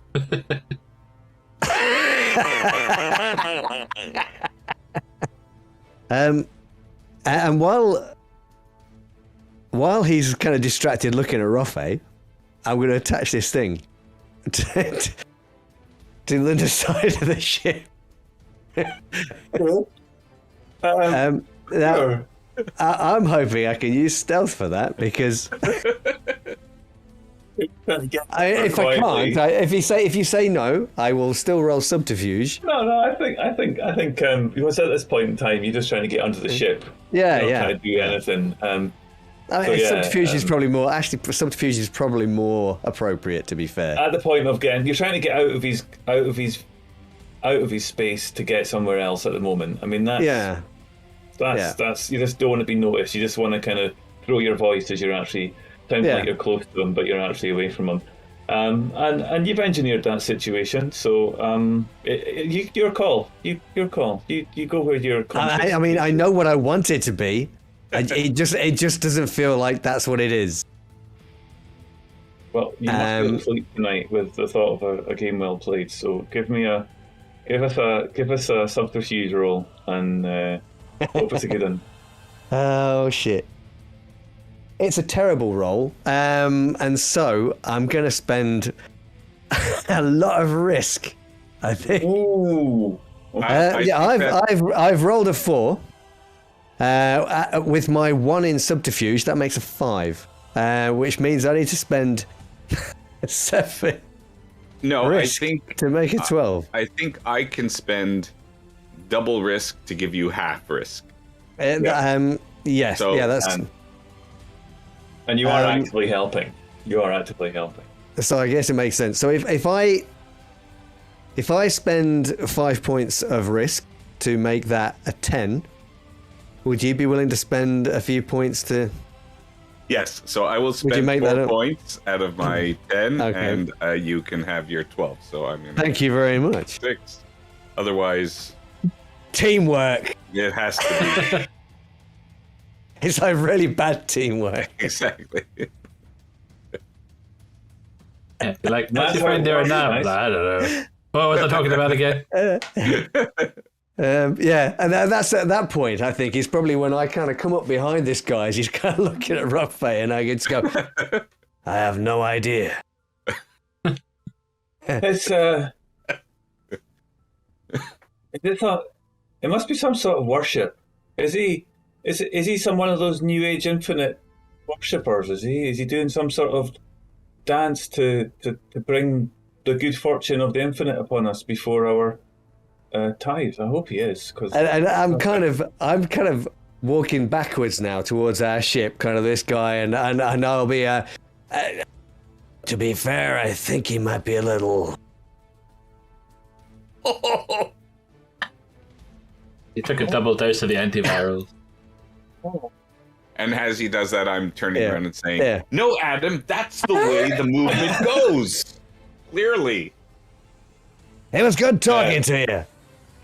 and he just well, yeah, hey, flight commander. He kind of shouts it over to the other ship and in the general direction, and he goes back in, and the guide from the floating platform that's been delivered, they've managed to hook up the last of them, and he's heading out. A lot more straightforward to hook them up into a custom-made ship than it is to into retrofitted. So it's all pretty straightforward. And you see the ship, the hovering platform with the guy standing on it, just kind of moving his feet appropriately to steer it, and occasionally he pulls his hands and swipes at something, and then it just moves around and glides across the beautiful shiny surface and back round the corner towards the docking bay. So yeah, the two ships, unless you are in a particular hurry to get out of the parking lot before the first car that you see starting its engines, the grey ship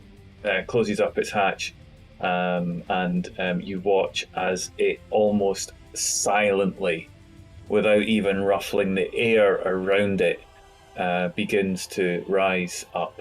And at that point, you hear your comms crackle, the equivalent, to let you know that they've been hailed, and the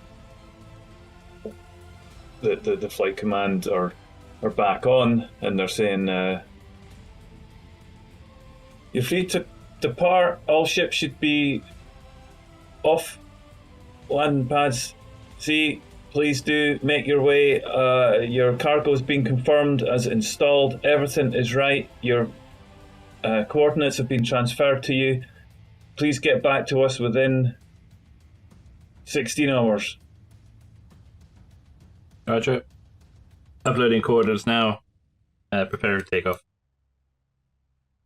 I'll just go to the external comms and just whistle.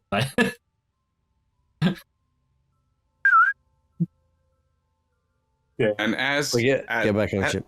as we take off and clear the flight deck and the area and get out into space, Rofet turns around and looks, says, "What are we going to do with Cliff now?" He's one of us now. Yeah, it's all right. He'll probably be asleep for 16 hours. So we just drop him off like nothing's ever happened. Well, if it turns out as well, if there's someone in one of these pods that we want to keep, we can just swap them for Cliff. Exactly. Let the guy have a snooze. Like, Wow, that's that's pretty dark. just let the guy have a relax. Yeah. Why is it dark? The guy hasn't slept for like 3 weeks. He'll appreciate that. Cliff's on the ship, ladies and gentlemen. Cliff is on the ship. Right. You break orbit. You're heading to the other side of the planet. You've been sent to the other side of the planet, and you've been sent to a city that's very close to the mining area, far closer than you are. This is like where some of the ground crew, despite all the technology that it gets chucked at this planet, despite all of the places that get obliterated by the absolutely astounding anti-gravitational pull of the rings and the movement, sometimes there still needs to be people on the ground to just go and do stuff. And this place that you've been sent to is where they tend to live because they're very close to the current area of operations. And so, yeah, this sector that you've been sent to is, as you approach it, you have to be cleared to get under one of the rings, to get under one of the stabilization rings. And you see this absolutely ginormous band, and it goes from the horizon as far as you can see. It just stretches out to your left and right, and just below it is this town. Is this town, and it's very, very different from the location that you are around the space elevator. Very different. It's all low-lying. There's hardly any towers there, and you see, as you approach this huge ring space structure that's hovering above the ground by a couple of miles, the underneath it is just a huge, ginormous precipice, and it drops. And as you're flying down into it, you look down it initially below the ring, and it is just vast. It's miles wide, and you cannot see the bottom of it from the other side. And it is just so deep. And this is kind of early stage mining. This is what it looks like when they start in the sector. Once they leave, that you will not be able to see anything standing underneath the ring, because it'll just be disappeared all the way to the horizon, and it'll be cut down miles and miles and miles into the ground. And this, on the edge of it, is this town. It's a shithole. And you realise that as you approach. The landing pad, in comparison to what you've just been on, is rusty, corrugated iron tin roofs, and it's just really scrubby. There's barely space to get in on the landing pad for your ship. But this is the coordinates you've been sent to. This is where you've been told to go, and yeah, as you approach, you're hailed and you're asked for clearance, and you provide the necessary documentations that you're given. The equivalent codes are passed. It's authorized. It's checked, and you're cleared for landing. And you do so, and you slowly make your way, and carefully to not. It's just cramped. And the ships there make yours look plush. And there's all sorts of manner of business people walking in the streets beyond. Their houses right up to where the ships are. I mean, the amenity of this place is awful. There's people living practically right on the edge of the of this landing area, this starbay. And all the time above your head is this huge, ever so slightly rotating, vast superstructure above you, and just a rumble occasionally as another seismic shift happens and a huge part of the ground rips off and starts to float up to it. And yeah, so it's quite a sight. It's dusty. You're quite close to the equator, so it's pretty much warmer. But it's nighttime on this side of the world, and it's just slowly moving into the darkness and the shadow that's there. So you're catching it kind of sunset time. Is there any sign of that on this ship? Is that coming here? You have not seen. The other ships that you see are absolute junkers. Did remember with the tracker on it, didn't you? Yeah, the one we put the tracker on. Yeah. We theoretically know where it is. You do know where it is. You can check that. I mean, what's the tracker good for? System-wide tracking or planetary? It's good for the infinite. Yes.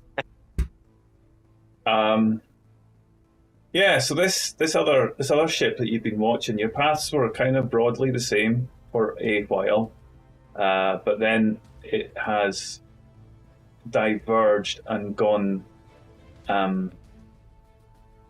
It has gone up to one of the rings that's run by Dr. Zimmerman's Rogan Cormier company.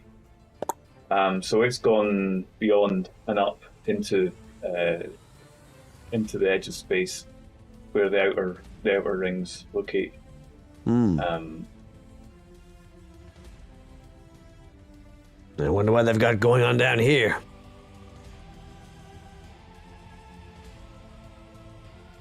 So, do we just land at these coordinates? Is that the plan? Yeah.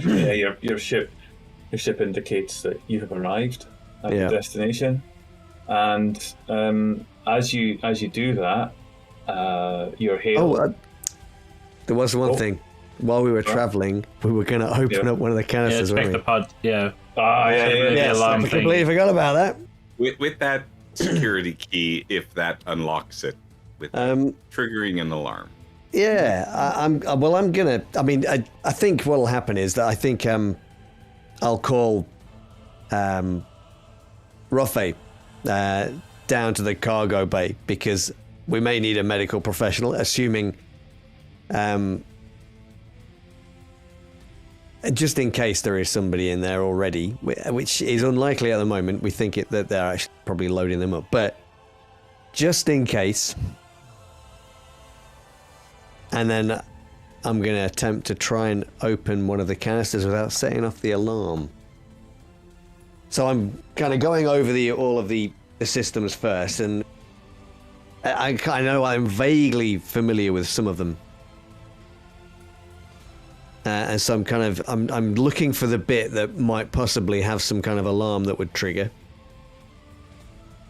And I want to try and bypass that if possible. Yeah, give us a roll. It'll be an easier roll for you because of your familiarity with this tech, given that you're part of the research crew that actually created it. So yeah, you have an easier roll for that. So 10 or above. What am I rolling though? What are you rolling? You need, I mean, technical or possibly medical, possibly knowledge. You can make a case for either. Yeah, I would like to use knowledge because that's kind of your sciencey based kind of stuff, which is what Dr. Zimmerman. That's his kind of specialism. That is it. Yeah. And I figure it's knowledge because he knows the parts of the system as opposed to a technical thing, which that's my rather tenuous angle. Well, you can do the system. I can do the technical a while. I mean, yeah, if you can do it with, if you don't need to be flying. Yeah, well, I mean, the three of us can do it. We can triple team it. Right. My main concern is if there is something living in there, that we don't kill it by opening the. Yeah. Yeah, well, let's keep an eye on any kind of visible ports or whatever. Yeah. Okay. Think I just have to activate this and then flip this switch here and.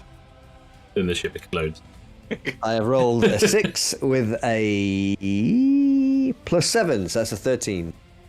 So you, by the tactical side, and is that also? If you looked at this kind of power draw it's taken and those kind of things. That'll be Galen. Galen has looked at the way it's connected to the ship and understood a lot of the technical stuff there. So, yeah. I mean, perhaps you're more interested in making sure we don't set off the alarm and stuff. Nice. That's if anything goes wrong, it's not my fault. So you take the card in, and you recognise that the whole tube has nothing on it. It's completely featureless. But as you bring the card up to it, a small AR field opens up and it projects the holographic display in front of it. So this is swanky tech. You know these things exist, but you didn't put them in there because you were doing prototype stuff. You don't put that kind of stuff in a prototype. So the holographic field ejects and projects out from the disc at the card, and you hold the card in place, and then it resolves into what looks like a fairly rudimentary UI, and it's got the controls. Some of it is to do with climate, some of it is to do with the stage, the setting, the power, and then there's one that's quite clearly for loading, unloading. That sort of press the eject button. Pretty much. So, like a good VHS tape that hasn't got completely caught up in the heads of the player, it opens the side door and just dissolves backwards, and releases you see a kind of human size impression in a type of material that you recognize. The type of material that you recognize as being an all contact bio preservation chamber. The kind of thing that you'd put somebody in if they were, for example, the equivalent of put on life support, basically. Right. It's that kind of thing, and it's the half of it that's there.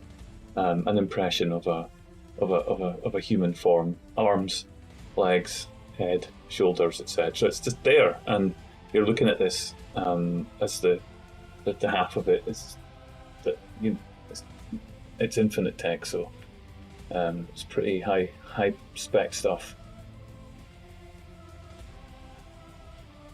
If we want as well, like, there's a potential option for sneaking someone into the facility if we need it. We could always rig one of these to just sort of loosely close rather than like engage. No, but you know what this means. Yeah, I do.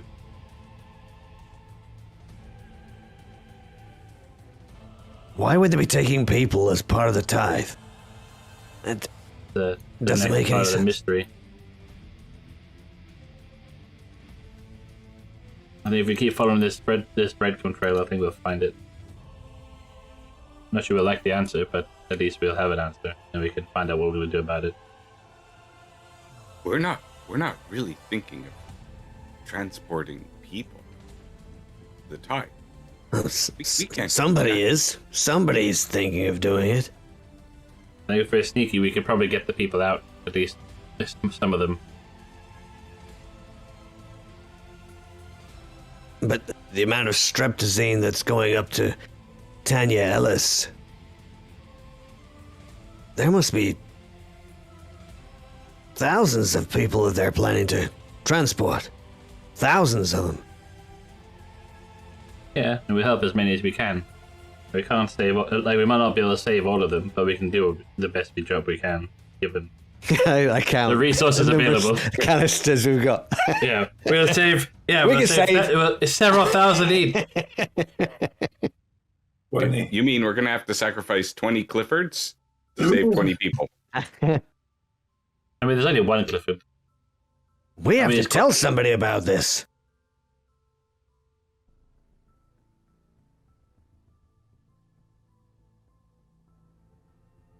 Don't we?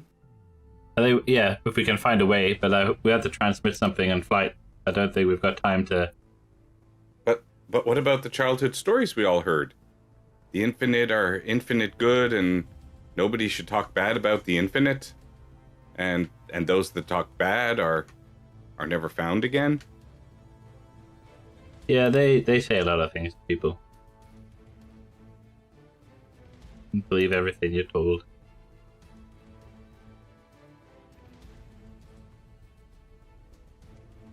Is there any kind of okay? So we've done that, and we can cut back to the landing on the. After our little flashback, we can cut back to yeah. So the ship comes down. Dust moves a little bit, even though it's powered by some magnetic type of force. It's not a jet engine. It still shifts a little bit of air just by nature, physics, and it lands landing gear out, and the you don't get hailed here. What you hear is somebody banging on the back end of the ship at the cargo bay. It's just it's just like you hear that's just old machine noises. Ignore it. That's just what the engines sound like when they're working.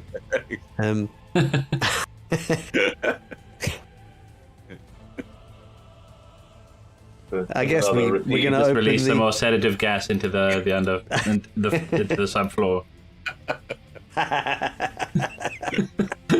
Just. I bet we better open up the cargo. Poor Clifford. Right, hey, he needed a break. We gave him one. Yeah, an extended break. Clearly, the pillow he's actually going on holiday right now. This is this is paid leave he's got here. This is excellent. You gotta let that ramp down. Clifford may be undergoing withdrawal from the medication that he's been on. I doubt very much he's maybe awake it's best yet. Maybe it's better that he sleeps it off. Yeah. Yeah. Alright, let's go see if we can load these up. See if we can find any data points. We might be able to find specific people if we want to rescue anyone in particular. Or at least see if they're here.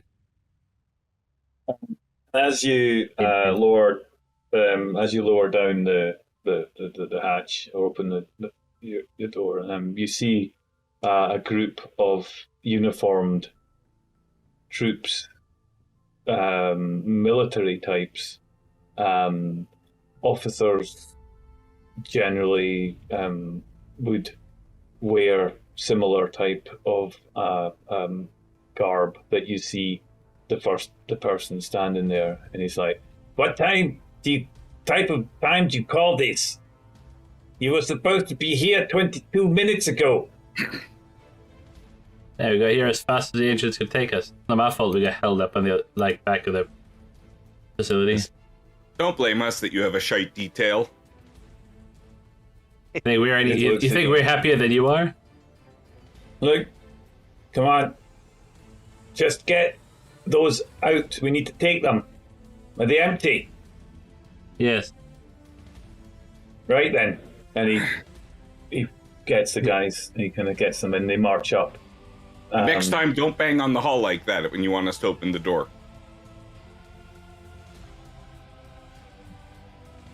Gives you a stare. He just looks at you, and he looks at the other guys disconnecting the chambers. It's fluid. They know what they're doing, setting off the valves, or they're moving and stuff. It takes them about a minute each, and these things are back and they're hovering again. Don't fucking move, right? If you're not here when we get back, then we're going to be finding you and burying this rust bucket at the bottom of the mine with you in it, right? Oh, someone got up the wrong side of the bed today. How did they find these people? The rust bucket was our previous ship. This is not the rust bucket. Yeah, that was on landing pad D. The containers are removed, and as you do that, you see we would help, but we can't move. You see the town suddenly. The lights that have been going around the town just black out. The landing lights that you were on just black out. Ooh. There's a complete blackout across this. The whole area. The glow that you see kind of emanating into the dust just disappears, and the only light now is coming off these huge mining and bands above you. that are still working, still ripping into the ground, and so yeah, the whole thing. And you hear a lot of noise at this point. You hear people just making the general type of noise that they've been thoroughly inconvenienced by the power going off. And there's people, like I say, there's houses at back right on. You see windows open on a 2-story flat, and there's somebody shouting, "What the fuck's going on? We're not again. This is the 17th time this week," and it's just kind of a general annoyance. And these guys just walk straight out. And strangely enough, where they walk, the door's open. There's nothing stopping them moving. All right, let's get mug. And they disappear as you're standing watching them just stride off and out of the complex that you're in.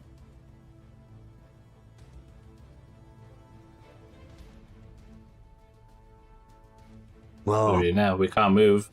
it all looks very familiar, doesn't it? Yeah, but I mean, we are one step closer to these things being filled. So, whatever's beyond those doors, where they must be loading these people up. What? Would you have a drone that we could send after at a distance? Give me 5 minutes. Well, you can't move. That'll be difficult. Yeah. Biffit, you awake, buddy? You need to look for the red buck. Ah, shit, he's asleep. Wake up! Everyone outside, these guys just stuck on the landing pad shouting at the ship to wake up. I'm gonna head back into the ship. I'll winch open the subflooring panels, push out Clifford, get the buck, Roll them out of the way. Yep. put him back in again, tuck him in nice and tight, and then put the lid back up. Okay. And you've got your drone set up. Working. I mean, I take it you use this thing for when you're kind of inspecting the ship stuff, right? Officially, yes. You also race them. You can use it for taking photos, videos, all sorts. They're quite flexible. But yes, officially, just for inspecting the hull.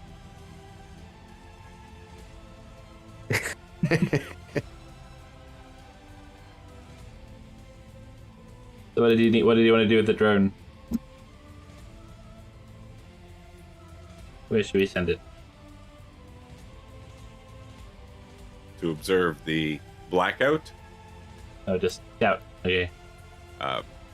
We have 20 pods that are being escorted by soldiers that might stand out. Is the power outage affecting the doors at all? Like the little holographic doors? Because if there's no power, then maybe those aren't working either. Maybe they're organic.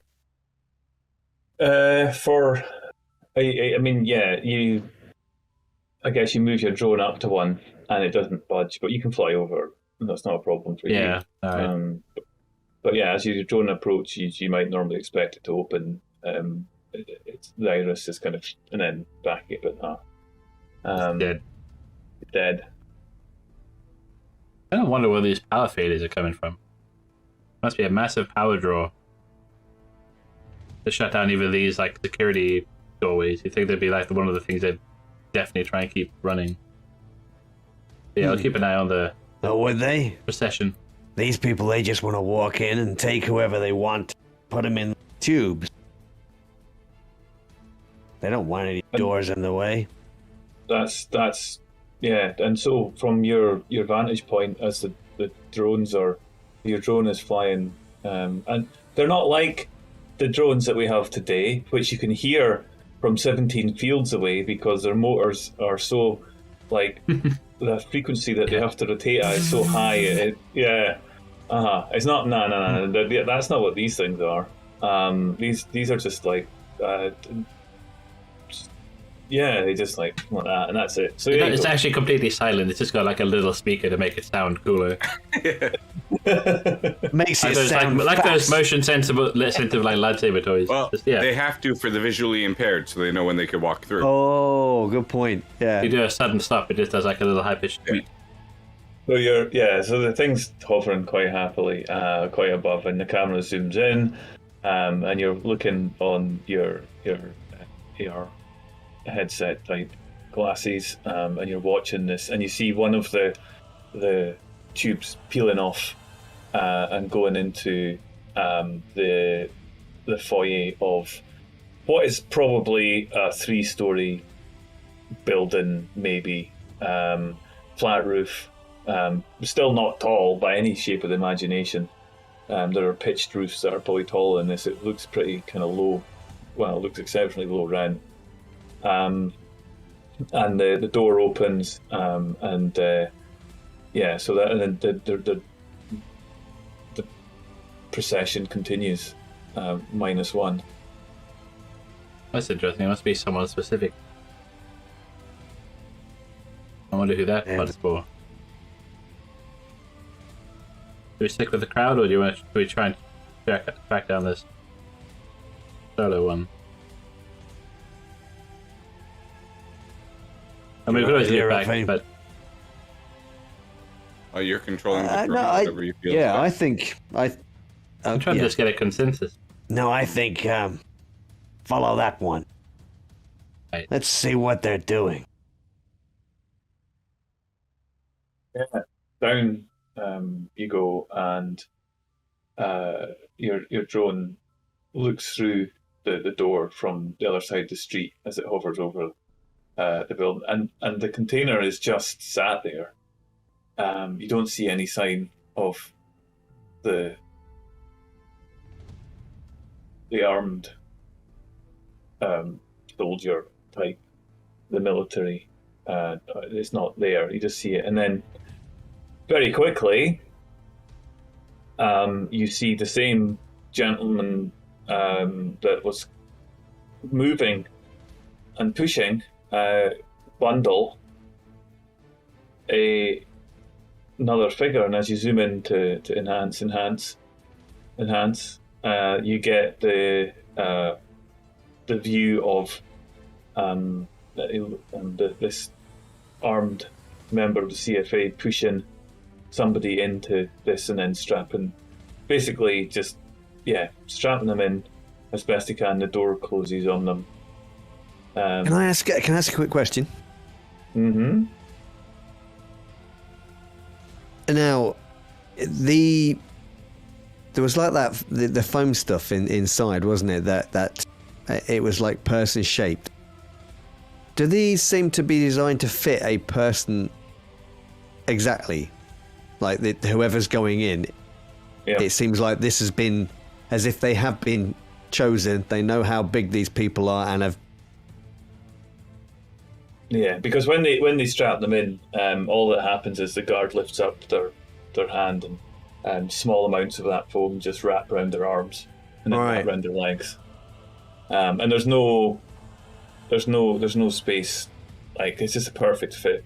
Even maybe this guy. Let's say this guy's a bit shorter, so you notice that he doesn't fit as much as the one that you opened. So it's like quite clearly he's a shorter guy, and there's like a good 2 foot at the top that maybe 1.5 feet of that, and the one that you opened was there. So yeah, and it's a bit wider as well. So each one has been individually tailored to each person that's going in. So it's Interesting. not random. They've pre-selected these people to go into the tubes.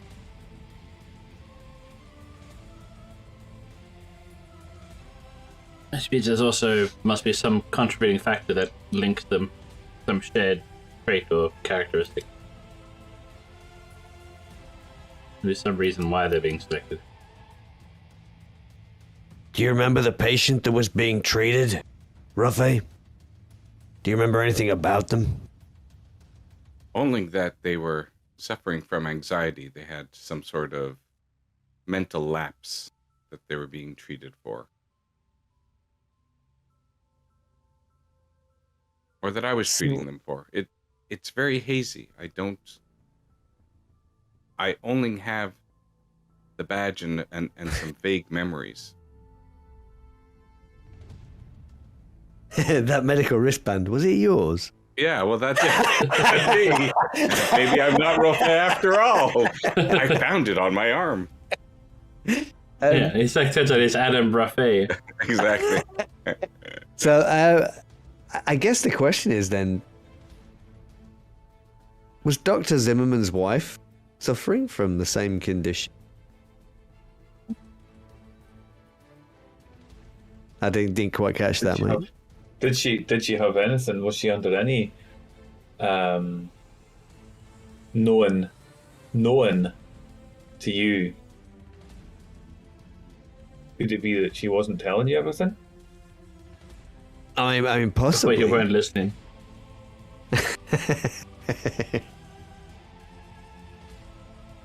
You can't judge everybody's relationship by your own. Well, I think What? Sorry, what?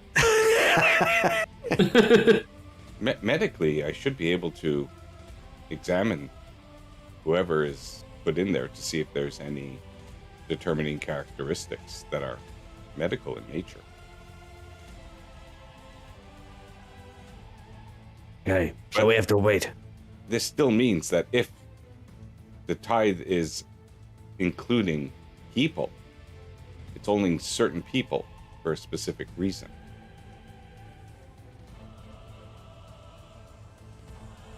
We have to find out what it is. And then warn everyone. Although in 3 days' time it'll be too late anyway.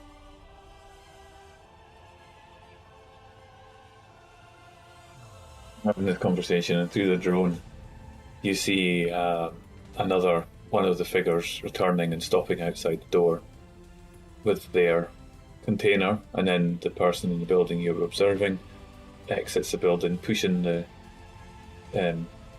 container, and they stand and wait. Then they're joined seconds later with another, and then after you've watched for a couple of minutes, the entire group moves. They're back together again, and they continue to walk back towards the starport. And you're tracking them and you're watching them, and again the same thing. Whenever there's a door or anything that requires power, just opens or moves or does whatever it needs to do for them. But you can see all the other doors are shut. People are in their buildings without any lights, without any cooling, without any air conditioning or anything. So yeah, and then the door opens into the starport again, like it did, and you see the same group return back to you. And I guess you probably brought your drone in ahead of them, and stashed it. Yeah. And the same captain just doesn't even speak to you. He just walks right up the ramp into your cargo hold. Doesn't say a word. Pushes the first of the containers into the slots. Reaches around the back to grab the pipe to put it into the socket at the back, which then turns on. You hear the gurgling of fluid, and that's repeated by the group entirely. The 20 containers are all in place. They're double checked. And if you want to address these guys at any point, then you get the sense that they wouldn't even talk to you. They're just doing what they're there to do, like soldiers, and they get the job done. And then they observe you, and he just looks at you and says, "Right then, try not to crash, eh?" And walks off the ship. I hope you didn't scratch any of these containers. Yeah, he just Yeah. shakes his head and walks down. Just walks Right, away from you. Gives it, but he can't take it. What a shame.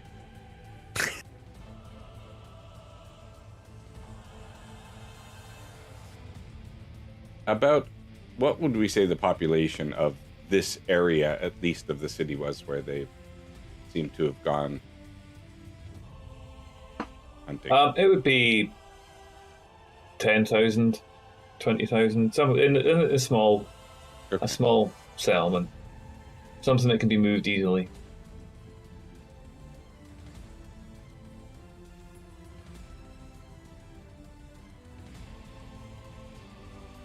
Well, Is it we large have enough six- that we have 20 16 people armor going crit. missing? No. Well, that's it. 20 people out of 20,000 might That's be a drop in the noticeable. ocean. Let's get in the air.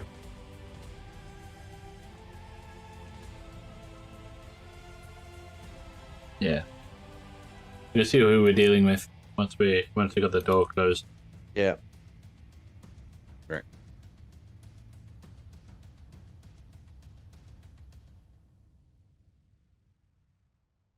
So where we take off, I guess we kind of stick it in some kind of parking orbit or something. Yeah. And then we go back down to the hold. And we'll open up one of the canisters. Which might be a good time, I suppose, to... It's Clifford. Cliffhanger! Damn it!